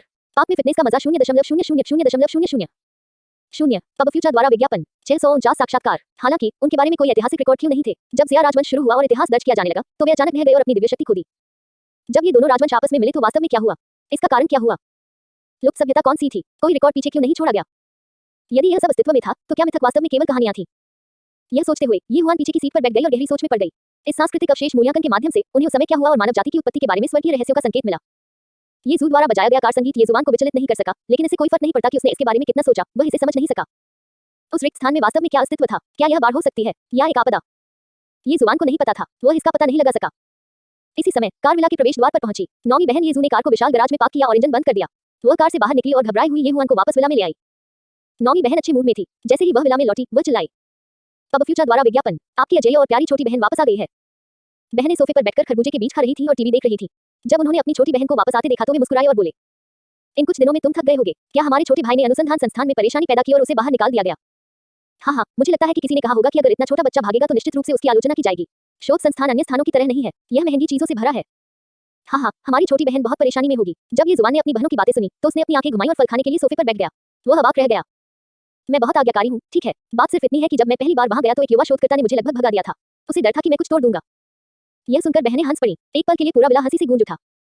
इस बीच सेंट्रल टेलीविजन स्टेशन में विशेषज्ञ चू और अन्य 4 विशेषज्ञ साक्षात्कारकर्ता का सामना करते समय चेहरे पर मुस्कान के साथ सोफे पर बैठे थे। उनके आसपास कई कैमरे थे जो इस दृश्य की लाइव स्ट्रीमिंग कर रहे थे। ऐसा इसलिए था क्योंकि शोधकर्ताओं ने हाल ही में सांस्कृतिक अवशेषों की एक श्रृंखला जारी की थी, जिनसे ज़िया राजवंश का पता लगाया जा सकता था, जिससे ज़िया राजवंश के अस्तित्व को साबित करने में बहुत मदद मिली। हेलो विशेषज्ञ चू, क्या मैं आपको चीन के इतिहास के मूल ज़िया राजवंश के सांस्कृतिक अवशेषों की मूल्यांकन पद्धति के बारे में बात करने दे सकता हूँ? मैं बस यह पूछना चाहता हूँ कि आपने यह कैसे निर्धारित किया कि वे ज़िया राजवंश के सांस्कृतिक अवशेष थे? क्या ऐसी कोई चीज़ है जिस पर आप भरोसा कर सकते हैं? अब फ्यूचर द्वारा विज्ञापन। जब विशेषज्ञ चू ने सुंदर एमसी की बातें सुनी, तो वह मुस्कुराया और उसे सही किया। ओह, सबसे पहले ज़िया राजवंश चीनी सभ्यता का मूल नहीं है। सटीक होने के लिए ज़िया राजवंश से पहले भी एक सभ्यता थी। हालांकि फिलहाल हमें ज़िया राजवंश से पहले के राजवंशों के अस्तित्व का कोई सबूत नहीं मिला है। हालांकि हमारे शोध संस्थान ने यू राजवंश के सांस्कृतिक अवशेषों को दर्ज किया है, लेकिन उनमें से बहुत कम है। इसे साबित करने के लिए कोई अन्य जानकारी नहीं है। अगर हम इसे अभी निकाल भी लें तो कहने को ज्यादा कुछ नहीं बचेगा, है ना? इसके अलावा तार्किक रूप से कहें तो ऐसा प्रतीत होता है कि यू राजवंश से पहले भी एक राजवंश रहा था। मैं अब इस बारे में बात नहीं करूंगा। चीन की सभ्यता का मूल ज़िया राजवंश नहीं है, लेकिन ज़िया राजवंश अपरिहार्य है। इस बार हम भाग्यशाली हैं। मैं ज़िया राजवंश के अस्तित्व को साबित करने में सक्षम होने पर बहुत खुश हूँ। मुझे क्षमा करें। फिर प्रोफेसर चू, क्या आपका मतलब यह है कि आपके पास यू राजवंश के अस्तित्व के संबंध में पहले से ही सबूत हैं? खूबसूरत एमसी अजीब तरह से मुस्कुराई। उन्हें शर्मिंदगी महसूस हुई कि उन्होंने कहा था कि ज़िया राजवंश चीनी सभ्यता का मूल था। हाँ, यह वास्तव में सबूत है, लेकिन इसे सत्यापित करने के लिए हमें अभी भी अन्य जानकारी की आवश्यकता है। मेरा मानना कि भविष्य में जैसे जैसे सांस्कृतिक अवशेष खोजे जाएंगे, हम निश्चित रूप से यू राजवंश को साबित करने में सक्षम होंगे। विशेषज्ञ चू ने शांति से उत्तर दिया। फिर खूबसूरत एमसी ने पूछा, तो क्या हम इस बारे में बात कर सकते हैं कि आपने ज़िया राजवंश के सांस्कृतिक अवशेषों का मूल्यांकन कैसे किया? आखिरकार यह बहुत समय पहले की बात है। इसके अलावा ज़िया राजवंश के बारे में अधिक जानकारी नहीं है ना? संसाधनों की ऐसी कमी के तहत मेरा मानना कि हर कोई इस बात को लेकर बहुत उत्सुक है कि आपने उनका मूल्यांकन कैसे किया। विशेषज्ञ चू ने सिर हिलाया और मुस्कुराया। फिर उन्होंने कैमरे की तरफ देखा और जवाब दिया, इस बार यह सब एक छोटे दोस्त की बदौलत है। इस छोटे से दोस्त को सांस्कृतिक अवशेषों का बहुत अनुभव है। उन्हें विलक्षण प्रतिभा का धनी कहा जा सकता है। हमने कई सांस्कृतिक अवशेषों को समझने के लिए इस छोटे से दोस्त पर भरोसा किया, जिन्हें हम नहीं समझ पाए। वो हमें प्रत्येक सांस्कृतिक अवशेष का नाम, उसके कार्य और तंत्र बताने में सक्षम था। यह बिल्कुल पहले four horned obsidian heavens eye petri dish जैसा था जिसे हमने भेजा था। शुरुआत में हम में से कोई नहीं जानता था कि यह सांस्कृतिक अवशेष क्या है, यह किस राजवंश से आया था, इसके कार्य क्या थे, या यह इतना अजीब क्यों था। ऐसा इसलिए था क्योंकि इसमें 4 सीन थे जो कटोरे के पीछे रखे गए थे। मुझे इसका कारण कभी समझ नहीं आया। जब तक मैं इस युवा मित्र से नहीं मिला, तब तक उसने मुझे नहीं बताया था कि इस सांस्कृतिक अवशेष को फोर हॉर्न्ड ऑब्सीडियन हेवंली आई पेट्री डिश कहा जाता था। शुरुआत में पीले सम्राट की जनजाति इसका इस्तेमाल पीने के लिए करती थी। बाद में क्योंकि यह बहुत सुंदर था, उन्होंने इसे प्रशंसा के लिए कला के एक टुकड़े के रूप में इस्तेमाल किया। हमें यकीन नहीं था कि इस युवा मित्र ने जो कहा वह सच है या नहीं। आखिरकार इसमें पीले सम्राट का राजवंश शामिल था। हालांकि इस युवा मित्र ने मुझे बताया कि फोर हॉर्न्ड ऑब्सीडियन हेवंली आई पेट्री डिश की सक्रियण विधि कटोरे को उल्टा करना और 4 सींगों को मोड़ना था। जब संबंधित स्थिति पर पहुंच गया तो फोर हॉर्न्ड ऑब्सीडियन हेवंली आई पेट्री डिश रात में प्रकाश उत्सर्जित करेगा। हमने इसे पहले भी सभी को दिखाया है। अगर उसने जो कहा वह सच नहीं है, तो उसे उस पासवर्ड के बारे में कैसे पता चला जिसमें इस चतुर्भुज obsidian heavens eye petri dish के 4 सीन शामिल थे? मैंने पुरातत्व, सांस्कृतिक अवशेषों और अन्य सभी चीजों के बारे में सारी जानकारी की जांच की है, लेकिन मैंने ऐसा कोई सांस्कृतिक अवशेष कभी नहीं देखा है। मैंने कभी भी ऐसी कोई चीज नहीं देखी जो इस तरह के सांस्कृतिक अवशेष की तरह दिखती हो। इसलिए उस क्षण से मुझे यकीन था कि यह युवा मित्र निश्चित रूप से सामान्य नहीं था। बाद में मैंने उनसे प्रदर्शन पर मौजूद सांस्कृतिक अवशेषों का मूल्यांकन करने में हमारी मदद करने के लिए कहा। उनकी मदद से 90% सांस्कृतिक अवशेषों का सफलतापूर्वक मूल्यांकन किया गया। इसलिए मैं इस युवा मित्र का बहुत आभारी हूँ। यह इस युवा मित्र के कारण भी है कि हमने ज़िया राजवंश के अस्तित्व में सफलतापूर्वक योगदान दिया है। मैं इस युवा मित्र का बहुत आभारी हूँ। जब खूबसूरत एमसी ने यह सुना तो वह दंग रह गई। उसे उम्मीद नहीं थी कि इस बार का मूल्यांकन वास्तव में इस युवा मित्र द्वारा किया जाएगा जिसका विशेषज्ञ चू ने उल्लेख किया था। यह अभूतपूर्व था और इसने खूबसूरत एमसी को भी उत्सुक बना दिया। फिर उसने पूछा, विशेषज्ञ चू ने जो कहा उसके अनुसार यह युवा मित्र वास्तव में काफी शक्तिशाली है। मुझे आश्चर्य है कि उसने ये बातें कैसे सीखी जो विशेषज्ञ चू, अन्य विशेषज्ञ और प्रोफेसर भी नहीं जानते। तो फिर इस वर्ष आपने जिस युवा मित्र का उल्लेख किया है उसकी उम्र क्या है? अब फ्यूचर द्वारा विज्ञापन। संपर्क करें टॉस साइट में दान करें। 11/1 151 AM मिस्टर अननोन 8 साल तक साइन इन करने पर मुझे अरबपति के रूप में उजागर किया गया। C 650 लिटिल ब्रदर बहुत शक्तिशाली है। 650 छोटा भाई बहुत शक्तिशाली है। मैंने उसकी उम्र के बारे में नहीं पूछा, इसलिए मैं यहाँ ज्यादा कुछ नहीं बताऊंगा। अगर मैं यह कहूंगा तो इससे बहुत सारे सवाल उठेंगे। हे कृपया समझें। MCE, आइए सांस्कृतिक अवशेषों के बारे में बात करें। विशेषज्ञ चू ने विनम्रता से उत्तर दिया। वह अच्छी तरह जानता था कि 7 या 8 साल का बच्चा उन सांस्कृतिक अवशेषों के बारे में जानता है जिनके बारे में उनके जैसे विशेषज्ञ भी नहीं जानते। वह उन सांस्कृतिक अवशेषों के बारे में जानते थे जो किताबों में दर्ज नहीं थे। यह बकवास जैसा लग रहा था। उसे खुद इस पर विश्वास नहीं हुआ। उन्होंने तथ्यों को देखने के बाद ही इस पर विश्वास किया। यह बताने की जरूरत नहीं थी कि अगर उसने ये शुवान की उम्र जोर से बता दी तो क्या होगा। एक बार उसने यह कह दिया तो एक के बाद एक मुसीबतें तो आएंगी ही। देश के सभी लोग उत्सुक हो जाएंगे। उन्होंने या तो इस व्यक्ति की जांच की या विशेषज्ञ चू की बातों पर विश्वास नहीं किया। चाहे कुछ भी हो, अंतहीन परेशानी होगी। इसलिए इसे गुप्त रखना ही बेहतर था। ये सबसे अच्छा तरीका था। इस बीच दूसरी तरफ सभी बहनें टेलीविजन देख रही थीं और उन्होंने सेंट्रल टेलीविजन पर इस पुरातात्विक साक्षात्कार को देखा। जब उनकी नौवीं बहन येजू ने यह दृश्य देखा तो वह मुस्कुराई और अपनी बहनों से बोली, आप यह नहीं जानते, लेकिन इस बार हम इसका मूल्यांकन करने के लिए अपने छोटे भाई को अपने साथ लाए हैं। जैसा कि विशेषज्ञ चू ने कहा, इस बार प्रदर्शित होने वाले 90% सांस्कृतिक अवशेषों का मूल्यांकन हमारे छोटे भाई द्वारा किया गया था। यदि हमारा छोटा भाई नहीं होता तो वे इस बार प्रदर्शित नहीं हो पाते। विशेषज्ञ चू ने जिस युवा मित्र का उल्लेख किया वह हमारा छोटा भाई है। जब बहनों ने यह सुना तो वे तुरंत चौंक गईं। वे आश्चर्य से अपनी नौवीं बहन येजू की ओर देखने लगे। फिर उन्होंने टेलीविजन की ओर देखा और अंत में अपने छोटे भाई की ओर देखा। थोड़ी देर बाद वे शांत हुए और अपने छोटे भाई की प्रशंसा की। बिल्कुल नहीं छोटे भाई, मुझे लगा तुम खेलने गए हो। मुझे आपसे वस्तुओं के मूल्यांकन में मदद की उम्मीद नहीं थी। क्या तुम इतने शक्तिशाली हो? क्या आप उन सांस्कृतिक अवशेषों के बारे में जानते हैं? यह बहुत अद्भुत है छोटे भाई। यहाँ तक भी इन सांस्कृतिक अवशेषों को नहीं समझ सकते, लेकिन आप वास्तव में जाते ही उन्हें समझ गए। छोटे भाई, क्या तुम्हें वास्तव में यह प्रतिभा है? आप सर्वशक्तिमान क्यों हैं? छोटे भाई, तुम बहुत अद्भुत हो। मैं स्तब्ध हूँ। मुझे आपसे ऐसे व्यक्ति होने की उम्मीद नहीं थी। क्या यह कुछ ज्यादा ही अद्भुत नहीं है? आपको उन सांस्कृतिक अवशेषों के बारे में कैसे पता चला जिन्हें विशेषज्ञ भी नहीं समझते? यह सचमुच बहुत डरावना है। मुझे उम्मीद नहीं थी कि आप पिछले कुछ दिनों में पुरातत्व जगत में इतना बड़ा योगदान देंगे, जैसा कि हमारे छोटे भाई से अपेक्षा थी। हाँ, प्रभावशाली। छोटे भाई तुम बहुत अद्भुत हो। चौथी बहन तो लगभग आपकी फैन हो गई है। आप तो बस एक विलक्षण व्यक्ति हैं। तब फ्यूचर द्वारा विज्ञापन। मैं भी एक प्रशंसक हूँ। मुझे लगता है कि मुझे किसी और दिन हमारे छोटे भाई के लिए चबी की मूर्ति बनाने और मोम की मूर्ति को घर वापस लाने के बारे में सोचना होगा। आखिरकार मेरे घर में एक प्रतिभाशाली व्यक्ति है, मुझे दिखावा करना है। इससे मुझे बहुत सदमा लगा। मैं बस सोच रहा था कि क्या विशेषज्ञ हमारे छोटे भाई के बारे में बात कर रहे थे। वह मेरे छोटे दोस्त के बारे में बात करता रहा। यह देखते हुए भी कि हमारा छोटा भाई कितना शक्तिशाली है, मुझे यह सच होने की उम्मीद नहीं थी। इसने मुझे चौंका दिया। छोटे भाई तुम्हारे पास सचमुच कुछ कौशल है। आओ तुम्हें एक अंगूर खिलाऊं। आप पिछले 2 दिनों से थक गए होंगे। मेरा दिल हमारे छोटे भाई के लिए दुखता है। वह कुछ दिनों के लिए चला गया है और हर दिन वस्तुओं का मूल्यांकन कर रहा है। मुझे नहीं पता कि वह कितना थका हुआ है। इतनी कम उम्र में उन्होंने इतना दर्द झेला है। यह बहुत दयनीय है। आइए आज अपने छोटे भाई का जश्न मनाने के लिए एक बड़ा भोजन बनाएं। यदि यह प्राचीन काल में होता तो वह एक ऐसी प्रतिभा होती जिससे सम्राट व्यक्तिगत रूप से मिलते। यह सही है, यह योगदान असाधारण है। यदि यह हमारे छोटे भाई नौवीं बहन के लिए नहीं होता तो आपके शोध संस्थान को उन सांस्कृतिक अवशेषों का मूल्यांकन करने में काफी समय लग जाता। अरे कोई नहीं जानता कि इसमें कितना समय लगेगा। यू राजवंश से जेड पेंडेंट ले जिसका मूल्यांकन हमारे छोटे भाई ने किया था। अब हम जानते हैं कि यू राजवंश अस्तित्व में हो सकता है, लेकिन हमारे पास इसे साबित करने के लिए कोई जानकारी नहीं है। यह सब हमारे छोटे भाई का धन्यवाद है कि हम इसे साबित कर सकते हैं। अन्यथा हम नहीं जानते कि इसमें कितना समय लगेगा। इसे हमेशा के लिए सील कर दिया जा सकता है। यह तब तक साबित नहीं होगा जब तक कि यू राजवंश के बड़ी संख्या में दस्तावेज फिर से सामने नहीं आ जाते।